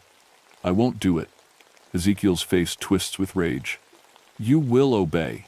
The spiritual pressure increases tenfold. I fall to my knees, clutching my head. Blood runs from my nose. But somehow, I find the strength to speak. I know what really happened here. I gasp. I've read the records. I've seen the artifacts. You murdered innocent families. You killed children because you were afraid of people who believed differently than you. They were witches, Ezekiel screams. They were refugees. They were trying to escape persecution, and you followed them here and slaughtered them. The other witch hunters moved toward the Wiccans, raising their ropes and stakes. Luna and her friends huddled together, unable to move because of the spirit's power. I force myself to stand up, fighting against every ounce of spiritual compulsion. I am Jonathan Grimshaw, I shout. I am your descendant, and I renounce everything you stand for. Ezekiel staggers backward like I'd hit him with a physical blow. I renounce your hatred, I continue. I renounce your fanaticism. I renounce your murder of innocent people. The other witch hunters begin to waver, their forms becoming less solid. The people who died here deserve justice, I say, but not the kind of justice you gave them. They deserve to be remembered as victims, not villains. They deserve to have their names cleared. You cannot, Ezekiel gasps. You are my blood. Yes, I am, and that means I have the power to end this. I formally apologize to the spirits of everyone you killed. I acknowledge their innocence, and I use my authority as your descendant to order you to leave this place forever. Ezekiel lets out a scream of rage and despair that echoes through the hollow like a wind from hell. The other witch hunters begin to fade, their forms dissolving into mist. This is not over, Ezekiel snarls. Evil will always need to be purged from the earth. Maybe, I say, but you're not the one to do it. You had your chance, and you chose hatred over justice. Now it's time for you to rest. Ezekiel reaches for me one last time, but his hand passes through my body like smoke. Then, he too fades away, and the 5 witch hunters are gone. The spiritual pressure lifts all at once. Luna and her friends collapse to the ground, gasping and sobbing. I run to them to make sure they're okay. What were those things? Luna asks. The spirits of men who died here 300 years ago, I tell her. Men who couldn't let go of their hatred, even in death. Are they gone now? I look around the clearing. The oppressive feeling is gone. The temperature is normal again. Even the trees seem less dark and threatening. Yes, I say. They're gone. But I can still feel something in this place. Not the angry spirits of the witch hunters, but something else. Something peaceful and grateful. The spirits of the refugees, the innocent people who died here. They're finally at rest. The Wiccans pack up and leave the next morning, still shaken by what they experienced. Luna gives me her contact information and asks me to let her know what I discover about the history of the place. I spend 2 more days completing my archaeological survey. Now that the witch hunters are gone, the work goes smoothly. I find evidence of at least 12 families who lived in the hollow, men, women, and children who just wanted to practice their beliefs in peace. I also find a mass grave. The remains are scattered and incomplete, probably disturbed by animals over the centuries. But the bones tell a clear story. These people were murdered. Many show signs of hanging or burning. Some are small bones that belong to children. I document everything carefully and respectfully. These people deserve to have their story told properly, not through the distorted lens of witch trial hysteria. When I get back to civilization, I file my report with the National Park Service. I recommend that Ravens Hollow be designated as a historic site and a memorial to religious persecution in colonial America. I also write a detailed academic paper about the massacre, using primary source documents to prove that the victims were innocent refugees, not witches. The paper gets published in the Journal of Colonial History and causes quite a stir in academic circles. Some historians argue with my conclusions, but the evidence is too strong to ignore. Slowly, the official story begins to change. The people who died in Ravens Hollow are finally being recognized as victims rather than villains. 3 months later, I return to the Hollow with a team from the university. We're installing a memorial plaque and conducting a proper burial ceremony for the remains we found. Luna and several other Wiccans come to the ceremony. They say prayers for the dead and leave flowers on the memorial. It feels right to have them there. Their beliefs aren't so different from what the refugees probably practiced. A connection to nature and respect for the cycles of life and death. The Hollow feels completely different now. The trees seem greener, the air cleaner. Birds nest in the branches again, and I even see a family of ravens watching from a nearby pine tree. The angry spirits are gone, but sometimes I still feel the presence of the refugees. Not frightening or demanding, just peaceful. Like they're grateful someone finally told their real story. I've changed too. I can't look at historical persecution the same way anymore. It's not just something that happened long ago to people I never met. It's something that echoes through time, affecting generation after generation, until someone has the courage to break the cycle. I've made it my mission to find other sites like Ravens Hollow, places where innocent people were killed because of fear and prejudice. I want to give them proper memorials and tell their real stories. Because I learned something important in that hollow. The dead don't always rest easy, especially when they've been wronged. But sometimes, if you're willing to stand up for what's right, you can help them find peace. And maybe, just maybe, you can prevent their suffering from being repeated. The last entry in my field journal from Ravens Hollow reads, "Some family legacies are worth breaking. Some ancestors' work is worth undoing. Truth and justice matter more than blood loyalty. The innocent deserve to be remembered as innocent." I think about that every day now. In my work, in my life, in the choices I make about right and wrong.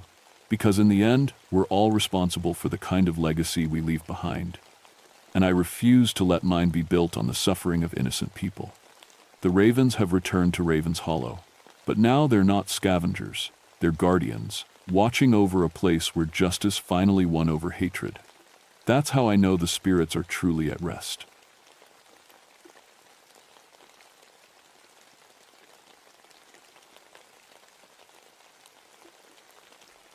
My name is Marcus Bridgewater, but everyone calls me Mark. I've been a park ranger for 14 years now, working in the Daniel Boone National Forest here in Kentucky. Most folks think being a ranger is all about bears and camping permits, but my specialty is something different. I manage old railroad corridors and turn them into hiking trails. The work suits me fine. My grandfather worked the railroads his whole life, and I grew up hearing stories about steam engines and mountain passes. He died before I was born, back in 1943, but my dad always said I had railroad iron in my blood. December 1988 was when everything changed. I was tasked with converting an abandoned railroad line through a place called Devil's Bend into a recreational trail. The railroad had been dead for over 40 years, but the route cut through some of the prettiest mountain country you ever saw. Steel trestle bridges crossed deep hollows, and old tunnels bored straight through solid rock. The project should have been simple. Survey the 15-mile corridor, remove dangerous debris, grade the old roadbed for hiking. We had federal funding and a good crew led by Bill Hawkins, a construction foreman who'd worked these mountains his whole life. But from day one, something felt wrong. Bill called me on a Tuesday morning, his voice tight with confusion. "Mark, you need to get up here. Something's not right." I drove the 20 miles of winding mountain road to reach the old depot at Devil's Bend. The building was just a shell now, broken windows and sagging roof, but it still looked like a train might pull up any minute. Bill met me by his truck, shaking his head. "Equipment's been moved," he said. "All of it. Every piece." I looked around the work site. His bulldozer sat 50 yards from where he'd parked it. The grading equipment was lined up in a perfect row beside the old tracks. Even the tool trailer had been relocated. "Kids playing pranks?" I asked. Bill spat into the gravel. "Mark, that dozer weighs 8 tons.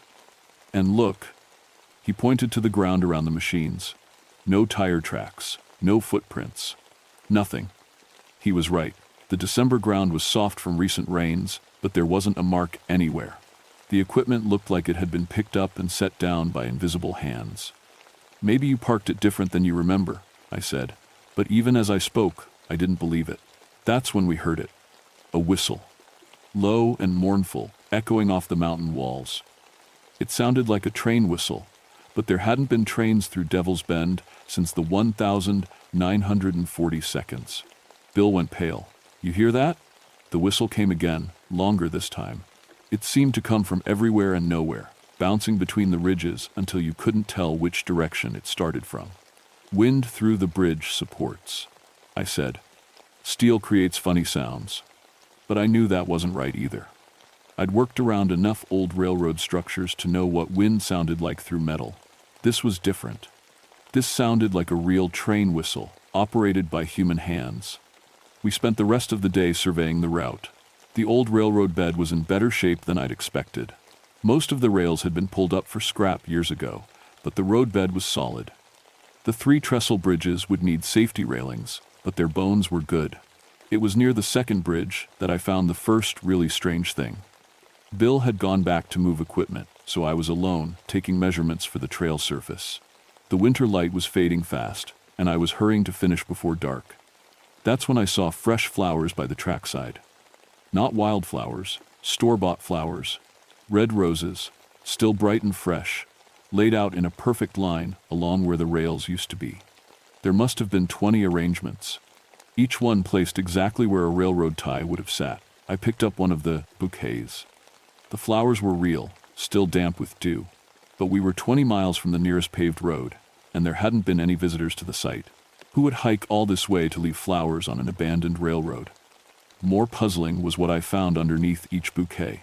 Military dog tags, old ones, from World War II. The metal was tarnished but readable. Different names on each tag, but all showing the same date. The 15th of December, 1943. I gathered up several of the tags and headed back to my truck. The whistle sounded again as I walked, closer now and more urgent. For just a moment, I could swear I heard something else mixed in with it. Voices calling out, like men shouting warnings. But when I stopped to listen, there was only the wind through the bare trees and the creak of old steel in the cold. That night, I drove to the county library in town and spent hours going through old newspapers. What I found made my blood run cold. The 15th of December, 1943. A military transport train carrying 9 soldiers had derailed at Devil's Bend. The engine and 3 cars had gone off the trestle bridge, plunging into the hollow below. Every soldier aboard was killed. The newspaper called it a tragic accident, but reading between the lines, I could see something else. There were mentions of equipment failure and railroad company negligence. The railroad had been cutting corners during the war, running trains too fast on tracks that needed repair. But what really got my attention was a single line in the casualty list. Private Harold Bridgewater, age 23, of Harlan County, Kentucky. My grandfather. I barely slept that night. The name in the newspaper kept running through my mind. Harold Bridgewater, 1943. My dad had never told me how Grandpa died, just that it was during the war. I'd always assumed he died overseas, fighting the Germans or Japanese. But he died right here, 20 miles from where I'd grown up, on the same railroad. In line I was now supposed to turn into a hiking trail.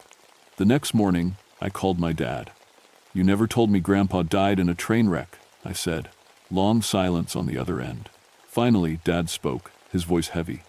"Wasn't something we talked about. Your grandmother made us promise never to speak of it." "Why?" "Because she blamed herself." She'd begged him not to take that transport assignment. Harold was a railroad man, not a soldier, but they needed someone who knew the mountain routes. She said if she'd fought harder, he'd have stayed home. Dad, there were 89 men on that train. All of them died. I know, son. That's why we don't talk about it. After hanging up, I sat in my truck for a long time, staring at the old depot. Everything felt different now. This wasn't just another trail project. This was where my grandfather had died. Bill and his crew arrived around 8, but their equipment troubles started immediately. The bulldozer wouldn't start, even though it had run fine the day before. When they finally got it going, the engine kept cutting out every time they approached the spot where I'd found the flowers.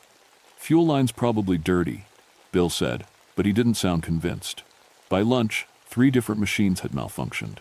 Each time, it happened in the same area, a quarter-mile stretch of roadbed near the second trestle bridge. Maybe we should work a different section today, I suggested. Bill nodded, clearly relieved. We moved the operation 2 miles down the line, near the old depot. The equipment ran perfectly. But that afternoon, things got stranger. I was walking the depot platform, checking the foundation for trail markers, when I heard footsteps inside the building. Slow, measured steps, like someone pacing back and forth. The depot had been empty for 40 years. There were no doors anymore, just openings where doors used to be. I would have seen anyone go inside. I called out, "Hello? Anyone in there?" The footsteps stopped. I waited, listening, but heard nothing more. Finally, I walked through the main entrance. The depot was empty, just like it should be. Broken glass, old newspapers, graffiti on the walls. But the dust on the floor showed clear boot prints. Military boots, by the look of them. The prints went back and forth across the room, then stopped in the center where a soldier might have stood at attention. I knelt to examine the prints more closely. They were fresh, made within the last few minutes. The tread pattern was old-fashioned, nothing like modern work boots. That's when I noticed the cold spot. The temperature inside the depot was maybe 40 degrees, but right where the footprints ended, it felt like a freezer. My breath came out in white puffs, and ice crystals formed on my jacket. I stood up quickly and backed toward the entrance. As I did, I heard a sound that made my skin crawl, the scratching of a pencil on paper. On the old ticket counter, a pencil was moving by itself, writing on a piece of paper that hadn't been there moments before. I watched, frozen, as words appeared in neat military handwriting. Train delayed, equipment failure, 89 souls aboard. The pencil stopped. The paper burst into flames and crumbled to ash in seconds. I ran. Bill found me by my truck, breathing hard and white as a sheet. "What happened?" he asked. I told him about the footprints and the writing. He listened without interrupting, his face growing more concerned. "Mark," he said finally, "maybe we should call this project off. We can't.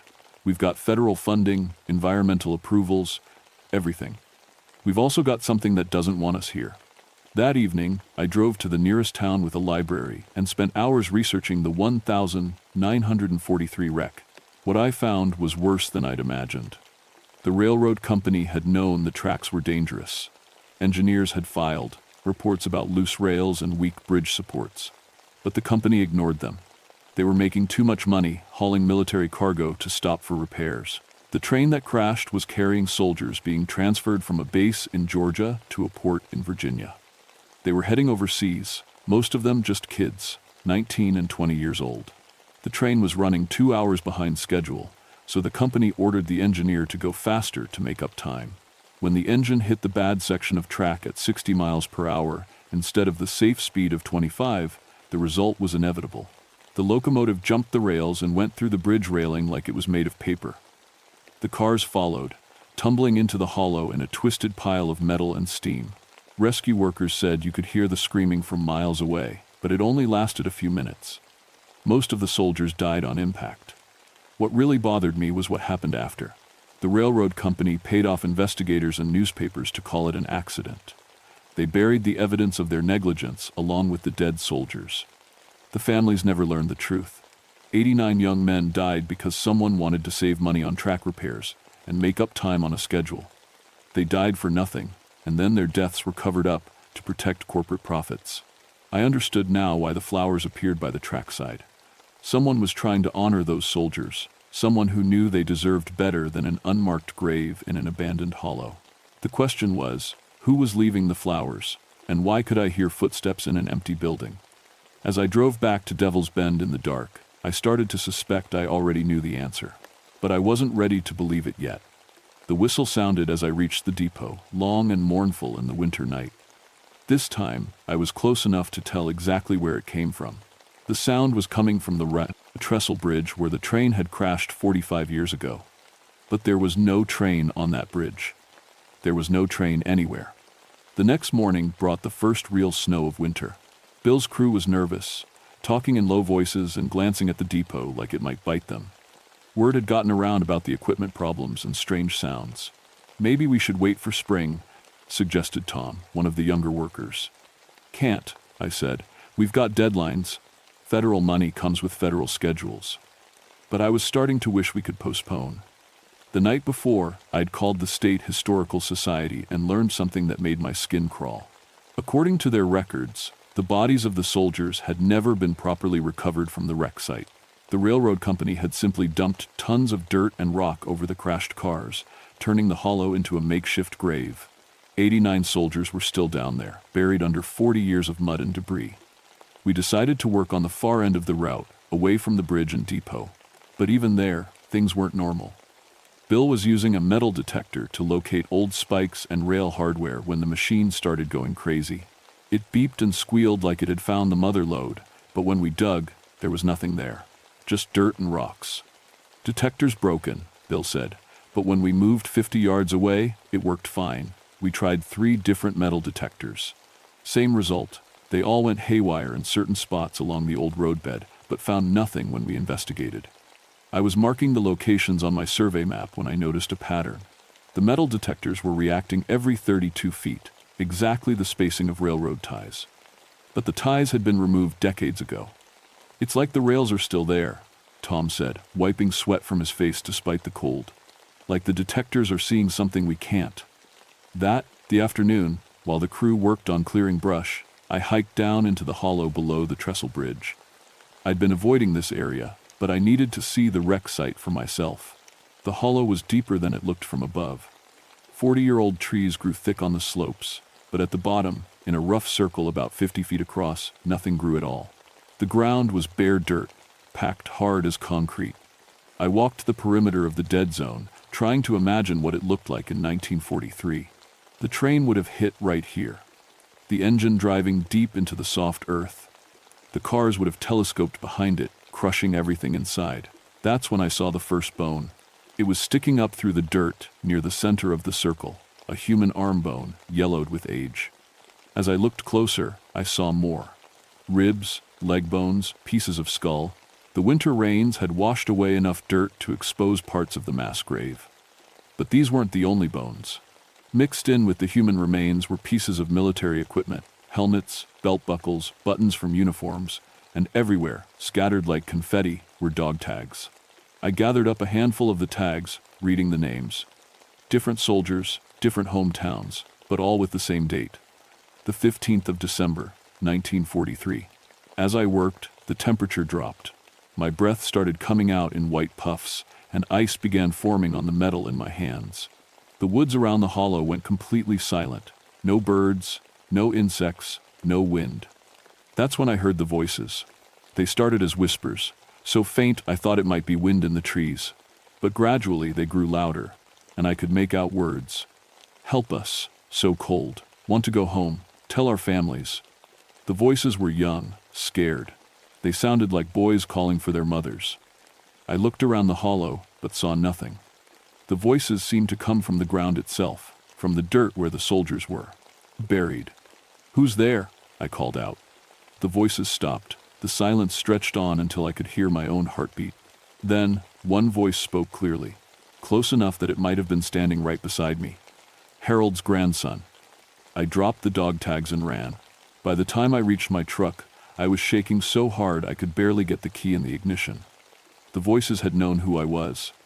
They had recognized me. I drove straight to town and spent the evening in the library, reading everything I could find about the soldiers who died in the crash. Most were just kids, 18 and 19 years old, farm boys from Kentucky and Tennessee, city kids from Ohio and Pennsylvania. They'd been drafted to fight in a war, but they died before they ever saw a battlefield. Harold Bridgewater, my grandfather, had been the oldest at 23. According to his service record, he'd volunteered to ride the train because he knew the mountain routes.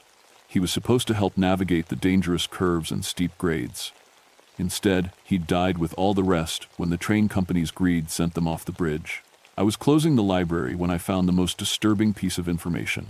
In a 1944 follow-up article, buried on page 6, there was a single paragraph about the families of the dead soldiers. They had never been given the bodies for burial. The railroad company claimed the wreckage was too dangerous to excavate, so the soldiers were left where they fell. 89 families never got to say goodbye to their sons. 89 mothers never got to put flowers on their boys' graves. That night, I lay awake thinking about the voices in the hollow. Young soldiers, scared and calling for help, still trapped after 45 years, still waiting for someone to care enough to bring them home. The next morning, I made a decision that would change everything.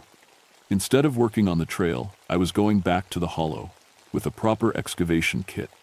If those boys wanted to be found, I was going to find them. Bill tried to talk me out of it. "Mark, that's not our job. We're supposed to build a trail, not dig up old graves." "Those aren't just old graves," I said. "Those are American soldiers. They deserve better than being buried under railroad company dirt." I spent the day in the hollow, carefully excavating and cataloging what I found. It was slow, careful work. Every bone, every piece of equipment, every personal item had to be documented and preserved. But as I worked, strange things began happening. The metal detector I'd brought kept changing its readings, even when I wasn't moving it. Sometimes it would beep out patterns that almost sounded like Morse code. The temperature stayed unnaturally cold, even though the sun was shining and there was no wind. Ice formed on my tools despite the 40-degree weather. And throughout the day, I felt like I was being watched. Several times, I turned around expecting to see someone standing behind me. But the hollow was always empty. Still, the feeling persisted. Dozens of eyes watching my every move. By late afternoon, I had uncovered parts of 8 different soldiers. Each skeleton was incomplete, scattered by 40 years of erosion and animal activity. But with each discovery, the feeling of being watched grew stronger. It was near sunset when I found something that made me stop cold. Half buried under a rotted piece of railroad timber, I found a wallet. The leather was cracked and stained, but it had survived the decades underground. Inside was a military ID card with a photograph. The face looking back at me from the faded picture was my own. Not exactly, but close enough to be my brother. Same dark hair, same jawline, same eyes. According to the ID, this was Private Harold Bridgewater, age 23. My grandfather. I was still staring at the photograph when the whistle sounded. This time, it wasn't distant or echoing. It was right above me, on the trestle bridge. I looked up to see a sight that defied everything I knew about reality. A train was crossing the bridge. Not a solid train, but a ghost train. I could see through it, but every detail was perfectly clear. A steam locomotive from the 1942nd, pulling 3 passenger cars. Smoke poured from the stack, and sparks flew from the wheels on the rails. But there were no rails on that bridge. They'd been removed 40 years ago. As I watched, frozen in disbelief, the phantom train reached the center of the bridge, the exact spot where the real train had derailed in 1943. For a moment, it seemed to hesitate. Then, with a grinding shriek of metal and a chorus of terrified screams, the ghost train reenacted the crash. The locomotive tilted, left the invisible rails, and plunged toward the hollow where I stood. I dove aside as the phantom engine crashed into the earth beside me, passing through the ground like smoke. The passenger cars followed, tumbling and twisting in a perfect replay of the 1943 disaster. For 10 seconds, the hollow was filled with the sounds of destruction, screaming metal, breaking glass, and most horrible of all, the cries of dying men. Then, silence. I lay on the ground, heart pounding, staring at the empty air where the phantom train had been. Nothing remained but the scattered bones of the real victims. As I struggled to my feet, I heard one last sound. A voice, clear and strong, speaking from somewhere very close. Time to bring us home, grandson. That night, I didn't go home. I sat in my truck at the edge of the hollow, thinking about what I'd seen and what it meant. The ghost train wasn't just a supernatural curiosity, it was a message. Those soldiers had been trying to tell me something ever since I started the project. The moved equipment, the footsteps in the depot, the voices in the hollow, they weren't trying to scare me away. They were trying to get my attention. They wanted to be found. They wanted to go home. Around midnight, I walked back into the depot. The building felt different now, not threatening, but expectant, like a room full of people waiting for someone to speak. "I know you're here," I said to the empty air. "I know what you want." The temperature dropped immediately. My breath came out in white clouds, and frost began forming on the broken windows. Then they appeared. At first, just shadows moving in the corners of my vision. But gradually, they became more solid. Dozens of young men in 1942nd military uniforms, standing at attention throughout the depot. They looked exactly like the old photographs I'd seen. Fresh-faced boys who should have been home dating girls and playing baseball instead of riding trains to war. But their faces were marked by the violence of their deaths. Some showed crushing injuries, others burns from the steam. In the center of the group stood a soldier I recognized from the photograph in the wallet, Harold Bridgewater. My grandfather. He stepped forward, and when he spoke, his voice was clear and strong. "You look like your father did at your age," he said. "Your grandmother would be proud." I wanted to answer, but no words came. This was impossible, but it was happening. "We've been waiting," Harold continued, "waiting for someone to care enough to bring us home. We knew it would be family that came for us." "I don't understand," I managed to say. "Why me? Why now?" "Because you were building something over our graves. Because you have railroad in your blood. Because you're the only one who would listen." Around the depot, the other soldiers moved closer. I could see their faces clearly now, young, eager, hopeful. They didn't look angry or vengeful. They looked like boys who wanted to see their mothers. "What do you need me to do?" I asked. "Tell the truth," Harold said. "Tell the world how we died. Make sure we get proper burials, with full military honors. Make sure our families know we didn't die for nothing. It's been 45 years. Most of your families are probably dead. Yes, but their children and grandchildren are alive. They deserve to know what happened to us. They deserve to know we served our country, even if we died before we reached the war." I understood. These soldiers had been erased from history, covered up by corporate lawyers and bought investigators. Their families had lived with questions for decades, never knowing exactly how their sons and brothers had died. "I'll do everything I can," I promised. Harold smiled. "I know you will. You're a Bridgewater." The other soldiers stepped forward, and each one told me his name and hometown. I repeated every one, committing them to memory. They were no longer just casualties in an old newspaper. They were people, real young men, with families who had loved them and mourned them. As the last soldier spoke his name, the temperature in the depot began to rise. The phantoms started to fade, becoming translucent again. "Wait," I called out. "Will I see you again?" Harold paused at the edge of visibility. "When we're properly buried, we'll rest. Until then, we'll be here, waiting." They vanished, leaving me alone in the cold depot. The next morning, I called Bill and told him to suspend all work on the trail project. Instead, I was bringing in forensic archaeologists and military historians. We were going to do this right. "Mark, that's going to cost a fortune," Bill said. "The government's not going to pay for a full excavation. Then I'll pay for it myself." "With what money?" I hadn't thought about that. Park rangers don't make much, and a proper archaeological dig would cost thousands. But I'd made a promise to 89 dead soldiers, and I intended to keep it. That's when I remembered Colonel James Morrison, a retired military historian who lived in Lexington. I'd met him at a conference years before, and he specialized in World War II transportation accidents. I called him that afternoon and told him the whole story. The trail project, the strange occurrences, and what I'd found in the hollow. I expected him to think I was crazy. Instead, he was quiet for a long moment. Then he said, "I've been waiting for this call for 20 years. "What do you mean?" "I've known about Devil's Bend since I was a young officer. The Army tried to investigate the crash back in 1943. But the railroad company blocked us at every turn. They had politicians in their pocket, judges on their payroll. We never got justice for those boys. Are you saying the Army would support an excavation? Son, the Army would do a hell of a lot more than that. Those soldiers died in service to their country. They deserve full military honors, proper burial, and recognition for their sacrifice. If you can prove they're there, I can get the Pentagon involved. 2 days later, Colonel Morrison arrived with a team of military archaeologists and a portable ground-penetrating radar unit. What they found in the hollow confirmed everything I'd suspected. The radar showed the clear outline of railroad cars buried under tons of debris. More importantly, it showed human remains, dozens of them, arranged in the rough pattern you'd expect from a passenger train crash. This is definitely the crash site, Morrison said, studying the radar printouts. And those are definitely human remains.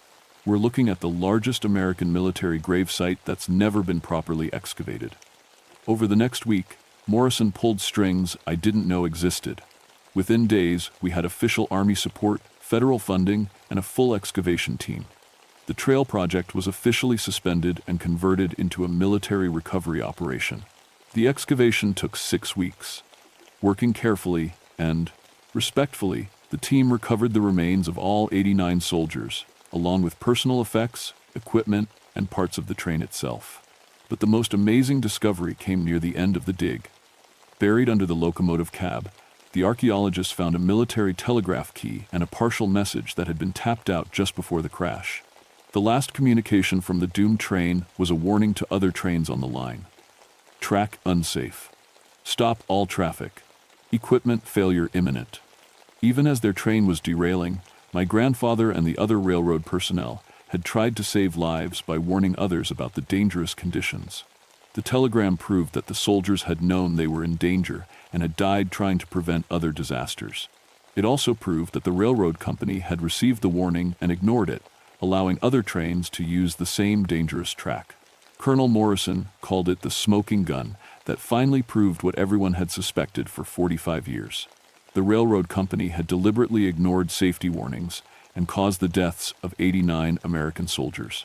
The military funeral for the 89 soldiers took place on a crisp morning in March 1989. The ceremony was held at Arlington National Cemetery, with full honors and representatives from every branch of the armed forces. I stood with the families who had come, children and grandchildren of the dead soldiers, some meeting each other for the first time. Many of them had spent their entire lives wondering what happened to their fathers and grandfathers. Now they knew. Their loved ones had died serving their country, and they had died as heroes, trying to save others even in their final moments. My own family was there. My father, my aunts and uncles, cousins I'd never met. We finally had closure for a wound that had festered in our family for 46 years. As the honor guard fired the 21-gun salute, I felt a presence beside me. Not visible, but unmistakably there. My grandfather's spirit, finally at peace. The investigation that followed the discovery made national news. The evidence we'd found led to a congressional inquiry into the 1,943 cover-up. Several major newspapers published exposés about corporate negligence during wartime, and the railroad company, now owned by a larger corporation, was forced to pay substantial settlements to the families of the victims. More importantly, new safety regulations were enacted to prevent similar accidents. The 89 soldiers who died at Devil's Bend finally got the justice they deserved. The trail project was redesigned as a memorial route. Instead of just a hiking trail, we created an interpretive path that told the story of the 1,943 disaster and honored the soldiers who died there. The old depot was restored as a visitor's center, with exhibits about the crash and the men who lost their lives. At the trestle bridge, we built a memorial platform where visitors can look down into the hollow where the train crashed. A bronze plaque lists all 89 names, and fresh flowers appear there regularly, left by visitors who want to honor the soldiers' sacrifice. The trail officially opened on the 15th of December 1989, exactly 46 years after the crash. Thousands of people have visited since then, including many family members of the victims. The Devil's Bend Memorial Trail has become one of the most popular destinations in the Daniel Boone National Forest. But the most remarkable thing about the trail is what doesn't happen there anymore. There are no strange equipment failures. No phantom train whistles. No cold spots or ghostly footsteps. The soldiers of Devil's Bend have finally found peace. Well, almost. Sometimes, usually on quiet winter evenings, visitors report hearing something unusual on the trail. Not screams or warning whistles, but something much more comforting. The sound of young men talking and laughing together, like soldiers on leave sharing stories and jokes. They say the voices sound happy. As for me, I've continued working as a park ranger, but my focus has shifted. I specialize now in locating and preserving other forgotten military sites throughout the National Forest System. It's amazing how many stories are out there, waiting to be discovered by someone who cares enough to listen. I've learned that the dead don't always rest easy, especially when they died unjustly or were forgotten by history. But they're not malevolent. They just want to be remembered. They want their stories told, and their sacrifices honored. The soldiers at Devil's Bend taught me that sometimes the most important part of a park ranger's job isn't protecting the living, it's speaking for the dead. Every year on December 15th, I return to the Memorial Trail and spend the day at the Trestle Bridge. I bring fresh flowers and read the names aloud, all 89 of them. It's my way of making sure they're never forgotten again. And every year, as I read the last name on the list, Private Harold Bridgewater, age 23, of Harlan County, Kentucky, I feel that familiar presence beside me. My grandfather, proud that his grandson kept his promise. The railroad phantoms of Devil's Bend are at rest now. But their legacy lives on in the memorial that honors their service and the truth that finally set them free.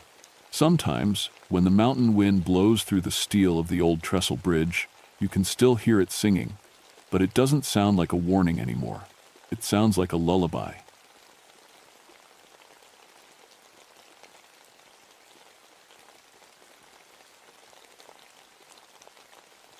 My name is Vincent Holloway, and I've been a forest ranger for 19 years.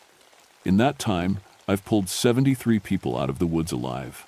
Lost hikers, injured climbers, folks who thought they knew these mountains better than they did.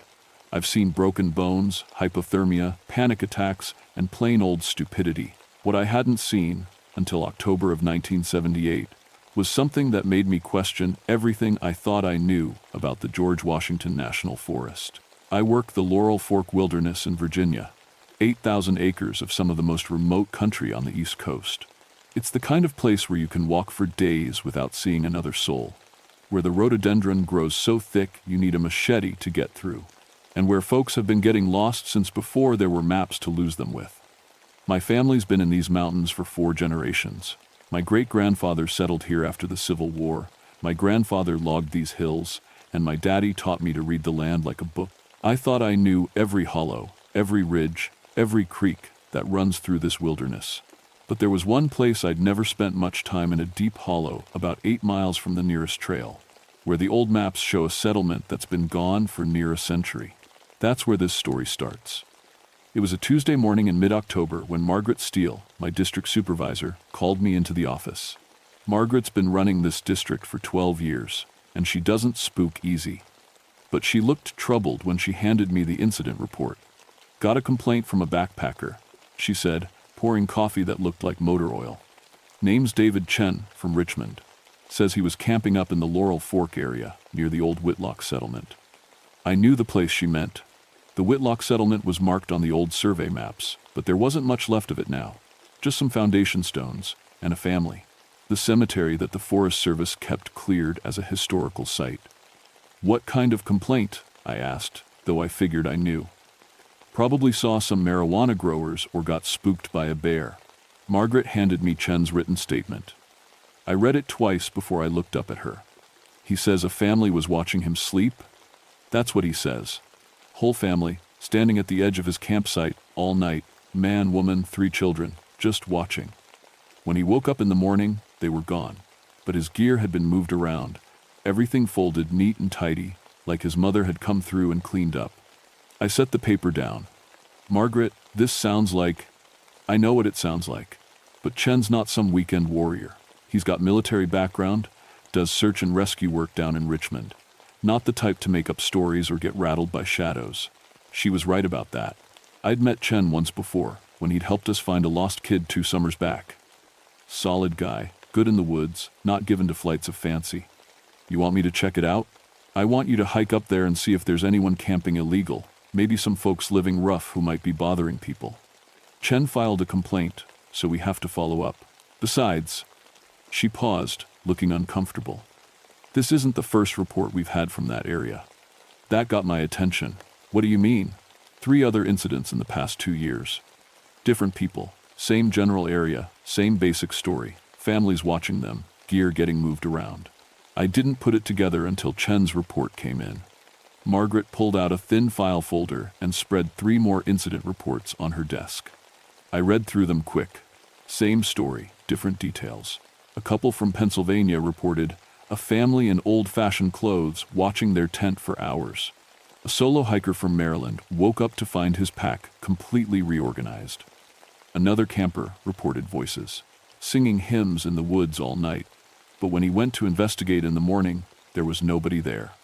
Could be somebody playing pranks?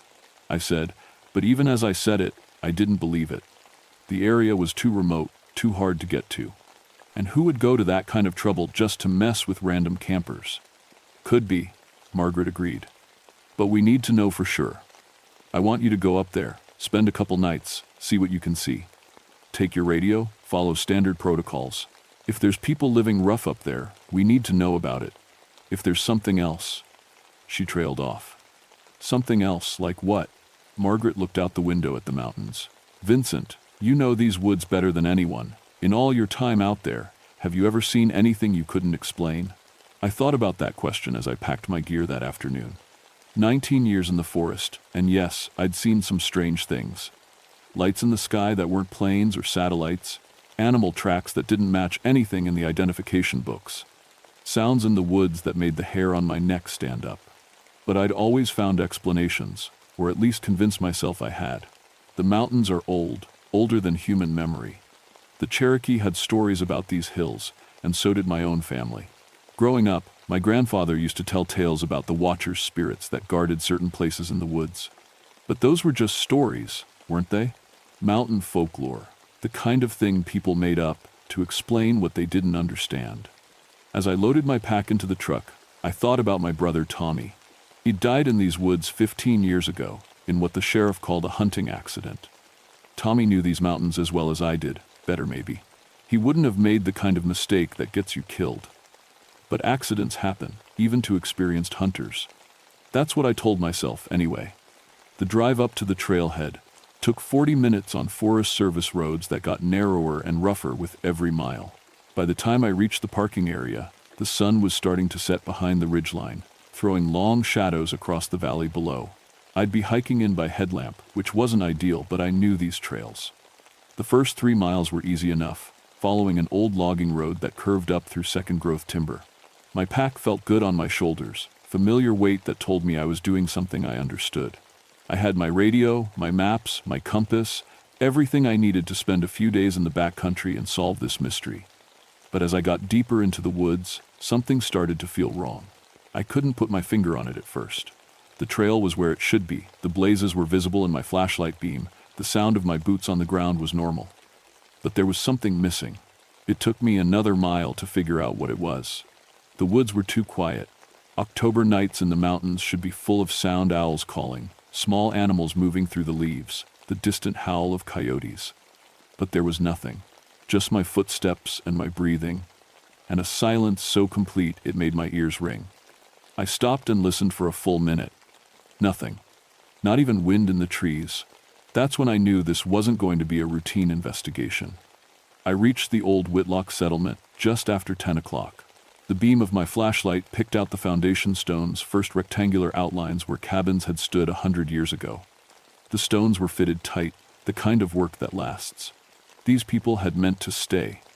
The family cemetery sat on a little rise above the foundations, maybe 30 graves marked with stones both carved and simple. Some of the names were still readable. Whitlock, Morrison, Cole. The dates I could make out ranged from the 1,860 seconds to the 1,890 seconds, then nothing. Whatever had happened here, it had happened all at once. I set up my camp about 50 yards from the cemetery, following standard backcountry protocols. Level ground, away from water, with clear sight lines in all directions. I've made camp in these woods hundreds of times, and I've got the routine down to a science. But that night, every little task felt harder than it should have. My hands were shaking as I set up my tent, though I couldn't figure out why. The temperature was dropping, but not enough to explain the tremor in my fingers. And that silence was getting to me. I've spent plenty of nights alone in the wilderness, but I'd never experienced quiet like this. It was like the whole forest was holding its breath. I got my camp set up and my gear organized, then tried to raise Margaret on the radio for my evening check-in. Static. I adjusted the antenna, checked my battery, tried different frequencies. Nothing but white noise. That was unusual, but not unheard of. These mountains could play hell with radio signals, especially down in the deep hollows. I made some notes in my field book. 10:47 p.m., camp established at Whitlock site.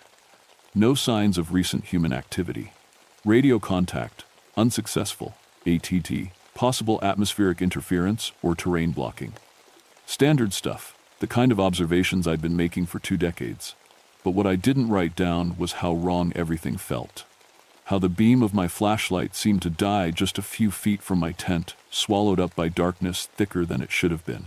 How my compass needle was spinning slowly in lazy circles instead of pointing north. How the temperature seemed to drop 10 degrees every time I got close to the cemetery. I tried to sleep around midnight, but sleep wouldn't come. Every time I closed my eyes, I felt like someone was watching me. I'd sit up and shine my light around the campsite, but there was never anything there. Just trees and shadows, and that oppressive quiet. Around 2 a.m, I heard the singing. It started soft, so soft I thought I might be imagining it. A woman's voice, maybe 2 women, singing something that sounded like a hymn. The melody was sad and sweet, the kind of tune that gets stuck in your head, but I couldn't make out the words, and I couldn't tell where it was coming from. I grabbed my flashlight and stepped out of my tent. The singing continued, seeming to come from everywhere and nowhere at once. It echoed off the hills in ways that didn't make sense, bouncing back on itself until it sounded like a whole choir was hidden in the woods around me. "Hello?" I called out. "Is someone there?" The singing stopped instantly, like someone had thrown a switch. The silence rushed back in, heavier than before. I stood there for 5 minutes, listening, but there was nothing more. Eventually, I went back to my tent, but I didn't sleep much after that. The next morning, I found the first real evidence that something strange was happening in the hollow. My gear had been moved. I'm a careful man, you have to be in my line of work. I know exactly where I put things, and I remember the way I left my campsite when I went to sleep. But when I woke up, everything had been rearranged. My boots, which I'd left beside the tent door, were sitting neatly side by side about 10 feet away. My water bottles had been unscrewed, and the caps placed in a perfect line next to them. My spare socks, which I'd hung on a tree branch to air out, were folded and stacked on a flat rock. Nothing was missing. Nothing was damaged. But everything had been touched, handled, organized by someone who cared enough to do it right. I checked the ground around my campsite for tracks. The soil was soft from recent rain, and it should have held prints if someone had been walking around my tent. But there was nothing. Just my own boot prints from the night before, and some small animal tracks that looked like squirrel or chipmunk. That's when I noticed something else wrong. In all my years in these woods, I'd never seen ground this bare of wildlife sign. No deer tracks, no bear scat, no bird scratchings in the leaves. It was like every animal for miles around had packed up and left. I spent the day exploring the settlement area, looking for any sign of who might be living rough up here. I found the ruins of 6 cabins, a well that still held water, and what looked like the remains of a small church or meeting house. But there were no recent campsites, no trash, no evidence that anyone had been here in years. The cemetery gave me the most information. Most of the stones were readable, and they told a story I was starting to piece together. The Whitlock settlement had been home to about 30 families in the 1,880 seconds, but by 1895, the graves stopped. The last burial date I could find was October 1894, carved into a stone that marked the grave of a child named Sarah Morrison, age 7. What had happened in October of 1894? I made a mental note to check the historical records when I got back to town. As the day wore on, I started to feel watched. It was a familiar feeling from my years in the woods, that prickly sensation between your shoulder blades that tells you something has eyes on you. But usually when I felt watched, I could spot the watcher. A deer on a distant ridge, a hawk circling overhead, sometimes a bear checking me out from a safe distance. This was different. The feeling was constant, but I never saw anything. I'd spin around quick, hoping to catch a glimpse of whatever was following me, but there was never anything there. Just trees and rocks and shadows that seemed to move when I wasn't looking directly at them. The worst part was the cemetery. Every time I got within 20 feet of the graves, the temperature dropped like I'd walked into a walk-in cooler. My breath started coming out in little puffs, and the hair on my arms stood up. But step back a few yards, and the temperature was normal again. I told myself it was just the geography. Cemeteries were often built on high ground that caught the wind. Cold air settled in low places. There were logical explanations for everything I was experiencing. But logic didn't explain what happened that afternoon. I was examining one of the foundation stones, looking for any marks or carvings that might tell me more about the people who'd lived here, when I heard a child laugh, clear as a bell, right behind me. I spun around, and for just a second, I saw her. A little girl, maybe 6 or 7 years old, wearing a long dress that looked like something from an old photograph. She had dark hair and pale skin, and she was standing beside one of the graves, looking right at me. She smiled and waved, like she was greeting an old friend. I blinked, and she was gone. I stood there for a long moment, my heart hammering in my chest. I walked over to where I'd seen her, but there was nothing. No footprints, no disturbed leaves, nothing to show anyone had been there. Just a small gravestone that read, Sarah Morrison, beloved daughter, 1,887 to 1,894. The same grave I'd found that morning. The last burial in the cemetery. I tried to tell myself I'd imagined it. Tricks of light and shadow, my brain making patterns where there weren't any. But I knew what I'd seen, and I was starting to understand why the other campers had been so spooked. As evening approached, I made my second attempt to radio Margaret. Still nothing but static. I checked my equipment again, everything was working fine, but the radio waves just couldn't seem to get out of the hollow. I was trapped here with whatever was watching me, and the night was coming on fast. The second night was when things got serious. I'd learned my lesson from the night before, so I stayed awake. Sat in my tent with my back against the door, flashlight in one hand and my field notebook in the other, writing down everything I saw and heard. If something was going to happen, I wanted to document it. The singing started again around 1 in the morning, but this time it was different. Instead of the sad hymn from the night before, it was children's voices. 3 or 4 kids, singing what sounded like a nursery rhyme. The words were too faint to make out, but the melody was cheerful, almost playful. I unzipped my tent flap and peered out. The moon was nearly full, casting everything in silver light. And there, at the edge of the cemetery, I saw them. 3 children, holding hands in a circle, dancing around one of the graves. They were dressed in old-fashioned clothes, the boys in knickers and suspenders, the girl in a long dress with a white pinafore. They moved like they were playing a game, spinning and laughing, completely solid and real in the moonlight. I grabbed my camera and tried to take a picture, but the flash wouldn't work. I checked the batteries, tried again. Nothing. The camera was dead, even though it had been working fine that morning. When I looked up again, the children were gone. But the singing continued for another 10 minutes, coming from different parts of the cemetery now, like the kids were running from grave to grave. I didn't sleep at all that night, just sat in my tent, watching and listening, while things moved around outside. Footsteps in the leaves, quiet conversations too far away to understand, the sound of someone weeping softly near the old well. When dawn finally came, I found my gear had been rearranged again, but this time there was something new. A small bouquet of wildflowers had been placed on my sleeping bag, mountain laurel and wild roses, tied together with what looked like a strip of cloth torn from an old dress. The flowers were fresh, still damp with dew. But it was mid-October. These flowers shouldn't have been blooming anymore. I was starting to understand that I wasn't dealing with living people. But that understanding brought its own terror. If these weren't flesh and blood folks playing pranks, then what were they? And what did they want with me? I spent the third day trying to piece together the history of the settlement. I walked every foundation, examined every grave marker, looked for any clue that might explain what had happened here in 1894. The answer came from an unexpected source.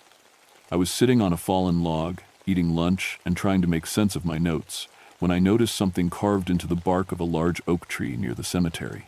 The carving was old, nearly grown over, but I could just make out the words, J. Holloway, Oct 1894. Holloway, my family name. My great-grandfather had been named Jacob Holloway. He'd settled in these mountains after the war, but I'd never heard any stories about him living up here in the remote hollows. According to family legend, he'd been a farmer, worked land down in the valley. But here was his name, carved into a tree in the middle of a settlement that had died in October 1894. That's when I started to get scared. Really scared. I tried the radio again, desperate now to reach Margaret and tell her what I'd found. The static was worse than ever, full of voices, speaking words I couldn't quite make out. I adjusted the frequency, and for just a moment, the static cleared. I shouldn't have come back, a woman's voice said, clear as if she was standing right next to me. Holloway blood. Time to pay. Then the static rushed back in, and I couldn't get anything else. I started packing my gear. I'd seen enough, documented enough. Whatever was happening in this hollow was connected to my family somehow, and I needed to get out and do some research before I came back. If I came back. But as I was rolling up my sleeping bag, I heard horses coming up the trail. The sound was unmistakable, multiple horses moving at a walk, harness leather creaking, hooves striking stone. But that was impossible. There were no horse trails up here, and nobody used horses for backcountry travel anymore. The terrain was too rough, the trails too narrow. I grabbed my pack and moved toward the tree line, staying low. The sound was getting closer, and now I could hear voices too. Men's voices, talking low and urgent. I couldn't make out the words, but there was something angry in the tone, something that made my skin crawl. Through the trees, I saw them coming up the old settlement trail. 8 or 9 men on horseback, dressed in dark clothes that looked like they belonged in an old Western movie. They had rifles across their saddles and grim expressions on their faces. Leading them was a man I somehow recognized, even though I'd never seen him before. He looked like me. Same build, same facial structure, same way of sitting a horse. And his eyes were cold and hard in a way that made me want to run. The riders stopped at the edge of the settlement, and the leader, the man who looked like me, pointed toward the cemetery. He said something to the others, and they all laughed. It was not a nice sound. I watched in horror as they dismounted and began walking among the foundations, calling out names. Whitlock, Morrison, come out and face what's coming to you. Their voices echoed off the hills, full of hatred and purpose. Then, one of them spotted something I couldn't see and gave a shout. The others gathered around him, and I heard a sound that chilled my blood, a woman screaming. Not a scream of surprise or fear, but of absolute terror, the kind of sound a person makes when they know they're about to die. The men were moving now, fast and purposeful, heading toward the far side of the settlement, and I could see figures running ahead of them, a man, a woman, 3 children, all dressed in the same old-fashioned clothes I'd been seeing. They were real, solid, casting shadows in the moonlight. But the moonlight was wrong. It was broad daylight where I stood, but the scene I was watching seemed to be happening at night. I was seeing something that had happened a long time ago, something terrible. The family, for that's what they were, clearly a family, ran toward the cemetery, but the horsemen cut them off. What happened next was so brutal I can't write it all down, even now. But I watched as those men, my ancestors among them, murdered that family in cold blood, shot them down like animals while they begged for mercy. When it was over, the leader, the man who looked like me, walked among the bodies. He said something I couldn't hear, then mounted his horse and led the others away, leaving the dead where they lay. The vision faded, and I was alone again in the sunny afternoon. But I understood now. I understood everything. The Whitlock settlement hadn't been abandoned. It had been destroyed. The families buried in the cemetery hadn't died of disease or accident. They'd been murdered by a group of men who included my own great-grandfather. And the spirits of those murdered families had been waiting here ever since, watching and guarding their graves, making sure the truth wasn't forgotten. That night, they came for me directly. I'd barely finished setting up my tent when they appeared, not gradually this time, but all at once, like actors stepping onto a stage. The entire murdered family stood at the edge of my campsite, just watching me with sad, patient eyes. The man was tall and thin, with dark hair and a beard. The woman was small and pretty, wearing a blue dress that might have been her best. The children stood between them, 2 boys and a girl, the same girl I'd seen waving at me the day before. They didn't speak, but I could feel what they wanted. They wanted me to know. They wanted me to understand what had been done to them, and who had done it. They wanted justice, or at least acknowledgement. But they also wanted something else. Something that made my blood run cold. They wanted me to stay. The man stepped forward, and when he spoke, his voice seemed to come from everywhere at once, echoing off the hills like thunder. "Jacob Holloway's blood," he said. "Come back to face judgment." I tried to run then, grabbed my pack and my flashlight and ran for the trail like the devil himself was chasing me. But I only made it about 50 yards before I slammed into something I couldn't see. A wall of cold air that knocked me backward and left me gasping on the ground. When I looked up, they were standing around me in a circle. All of them, not just the family I'd seen murdered, but dozens of spirits. Men, women, children, all wearing the clothes of a century ago, all staring down at me with expressions of terrible purpose. "You can't leave," the woman said, her voice soft and sad. "Not until the debt is paid." That's when I knew I was going to die in that hollow, just like my brother Tommy had died 15 years before. Just like every Holloway man who'd come back to this place since 1894. The spirits were closing in, and the temperature was dropping so fast I could see my breath. My flashlight flickered and went out, leaving me in darkness so complete it seemed solid. But in that darkness, I heard something that gave me hope. A radio crackling to life. Vincent, can you hear me? This is Margaret, please respond." My radio was working again, Margaret's voice cutting through the static like a lifeline. I grabbed for it with hands that were shaking from more than cold. "Margaret, I'm here, I'm in trouble." "Vincent, thank God. Your check-in is 18 hours overdue. I've got a search team mobilizing. What's your status?" I looked around at the circle of spirits surrounding me. They hadn't moved, but they were listening to every word. The woman, I could see her clearly even in the darkness, as if she was lit from within, shook her head slowly. "Margaret, listen to me carefully. I'm at the Whitlock settlement, and I need you to pull the historical records on Jacob Holloway. My great-grandfather, October 1894. Check the sheriff's records, the newspaper archives, anything you can find." "Vincent, what's wrong? You sound, just do it, please. I'll explain when I get back, but I need that information now." There was a pause, then Margaret's voice came back, professional and concerned. "Vincent, I'm looking at your file right here. Jacob Holloway, your great-grandfather, was investigated in connection with the destruction of the Whitlock settlement in October 1894. No charges were filed, but there were witness statements.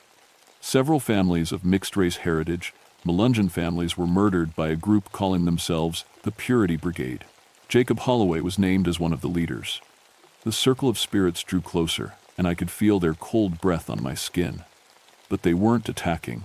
They were listening, waiting to hear if the truth would finally be told. "Keep reading," I whispered into the radio. The murders were covered up by local authorities. The settlement was burned, the bodies buried in unmarked graves. Official cause of death was listed as typhoid fever. Vincent, are you telling me this is real? That you've found evidence?" I looked up at the family standing around me. The man nodded slowly, encouraging me to continue. "Margaret, I've seen them. The murdered families. They're still here, still waiting for someone to acknowledge what was done to them. My family was part of it, and they won't let me leave until..." I paused, understanding flooding through me. "Until I make it right."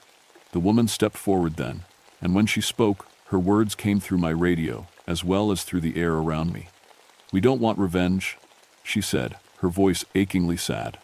"We just want to be remembered. We want our children to have names on their graves. We want the truth to be told."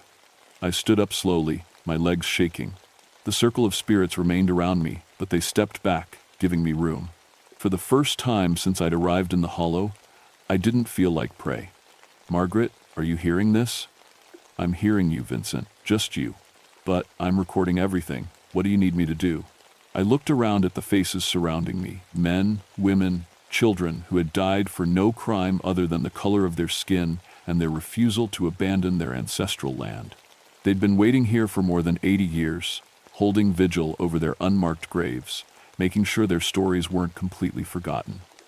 I need you to contact the state archaeologist. I need you to get the Forest Service historians involved. This site needs to be properly investigated, and these people need to be properly buried. With names, with dignity. The man who had spoken first, the father of the murdered family, stepped closer. And the truth needs to be told. All of it. What was done here, and who did it? I nodded, understanding what he meant. Margaret, I'm going to write a full report when I get back. Everything I've witnessed, everything I've learned about my family's involvement, it needs to be part of the official record. Vincent, you're talking about accusations against your own family. Are you sure about this?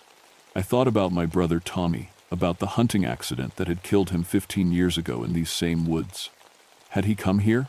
Had he learned the truth about our great-grandfather and tried to cover it up? Or had he tried to do what I was doing now and paid for it with his life? I'm sure, I said. Some debts pass through generations, Margaret, but they don't have to. The temperature around me began to rise. The oppressive weight that had been pressing down on the hollow since I'd arrived started to lift.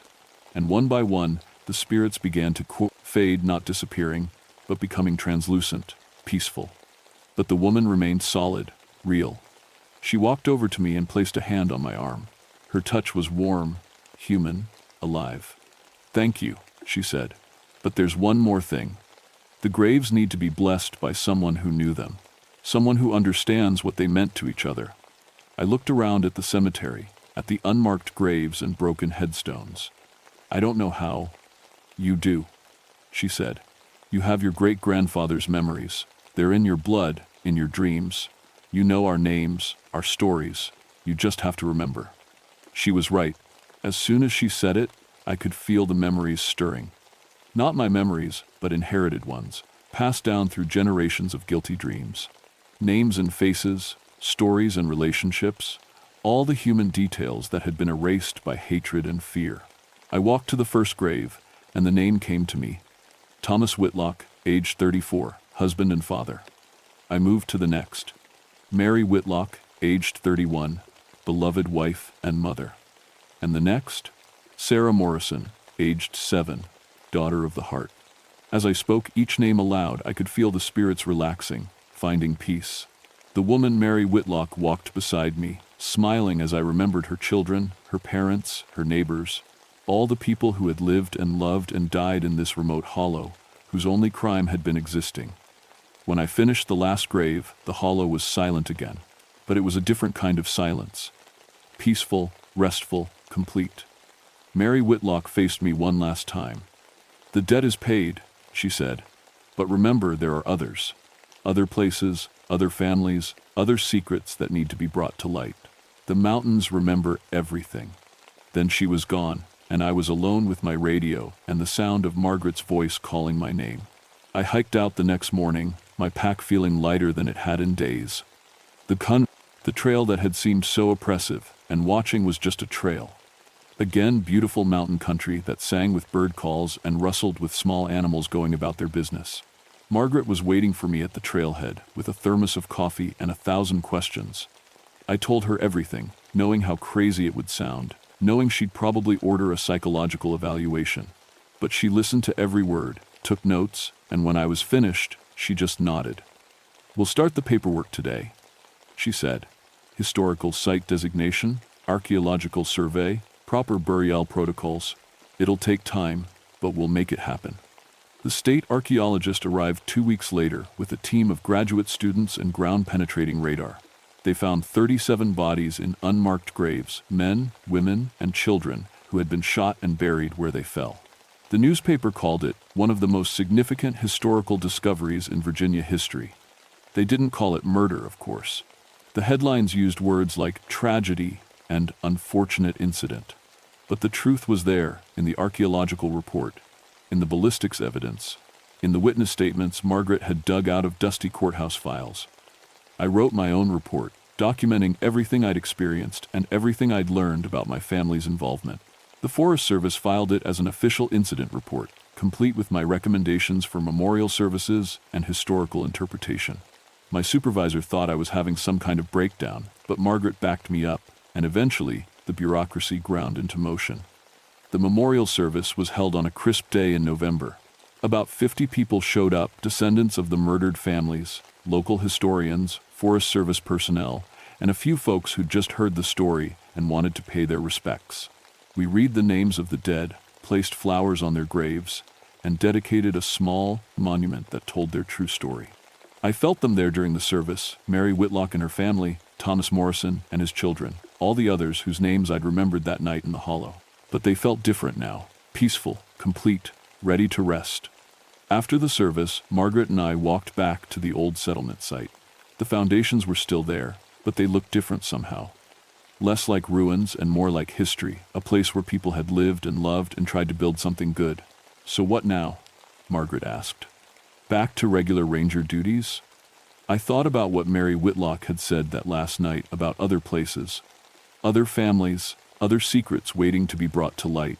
In my 19 years as a ranger, I'd covered thousands of square miles of wilderness. How many other stories were hidden in these mountains? How many other families were waiting for someone to remember their names? Margaret, I said, how many other incident reports do we have? Other places where campers have reported strange encounters. She gave me a look that was part worried and part knowing. Vincent, you can't investigate every ghost story in the George Washington National Forest. Maybe not, I agreed. But I can investigate the ones that need investigating, the ones where the dead are trying to tell us something important. She sighed, but she was already reaching for her radio. I'll pull the files when we get back to the office. That was 3 months ago. Since then, I've investigated 4 other sites where the Forest Service has received unusual reports. 2 turned out to be nothing teenagers telling tall tales or overactive imaginations, but 2 others. Well, those are stories for another time. What I learned in the Whitlock Hollow is that the mountains really do remember everything. Every act of violence, every injustice, every life cut short before its time. And sometimes, the dead find ways to make sure those memories aren't lost forever. I'm still a forest ranger. I still pull lost hikers out of the woods, still respond to emergency calls, still write reports about bear encounters and illegal camping. But now I have another job too. I'm a witness, a rememberer, someone who listens when the dead have stories to tell. The hollow is quiet now when I visit it, which I do every few months to maintain the memorial and check on the historical markers we installed. The oppressive silence is gone, replaced by the normal sounds of a healthy forest ecosystem. Wildlife has returned, deer tracks around the old well, bird nests in the cemetery trees, even a family of foxes that den near one of the foundation stones. But sometimes, on still evenings when the mist rises from the creek, I catch glimpses of them. Not the tormented spirits I first encountered, but peaceful figures going about their daily lives. Mary Whitlock hanging laundry that isn't there. Children playing games around graves that are no longer sources of sorrow. They're not trapped anymore, they're just home. The most important thing I learned is that some stories are too big to stay buried forever. The truth has a way of working itself to the surface, like water finding its way through limestone. It might take decades, even centuries, but eventually, someone will come along who's willing to listen.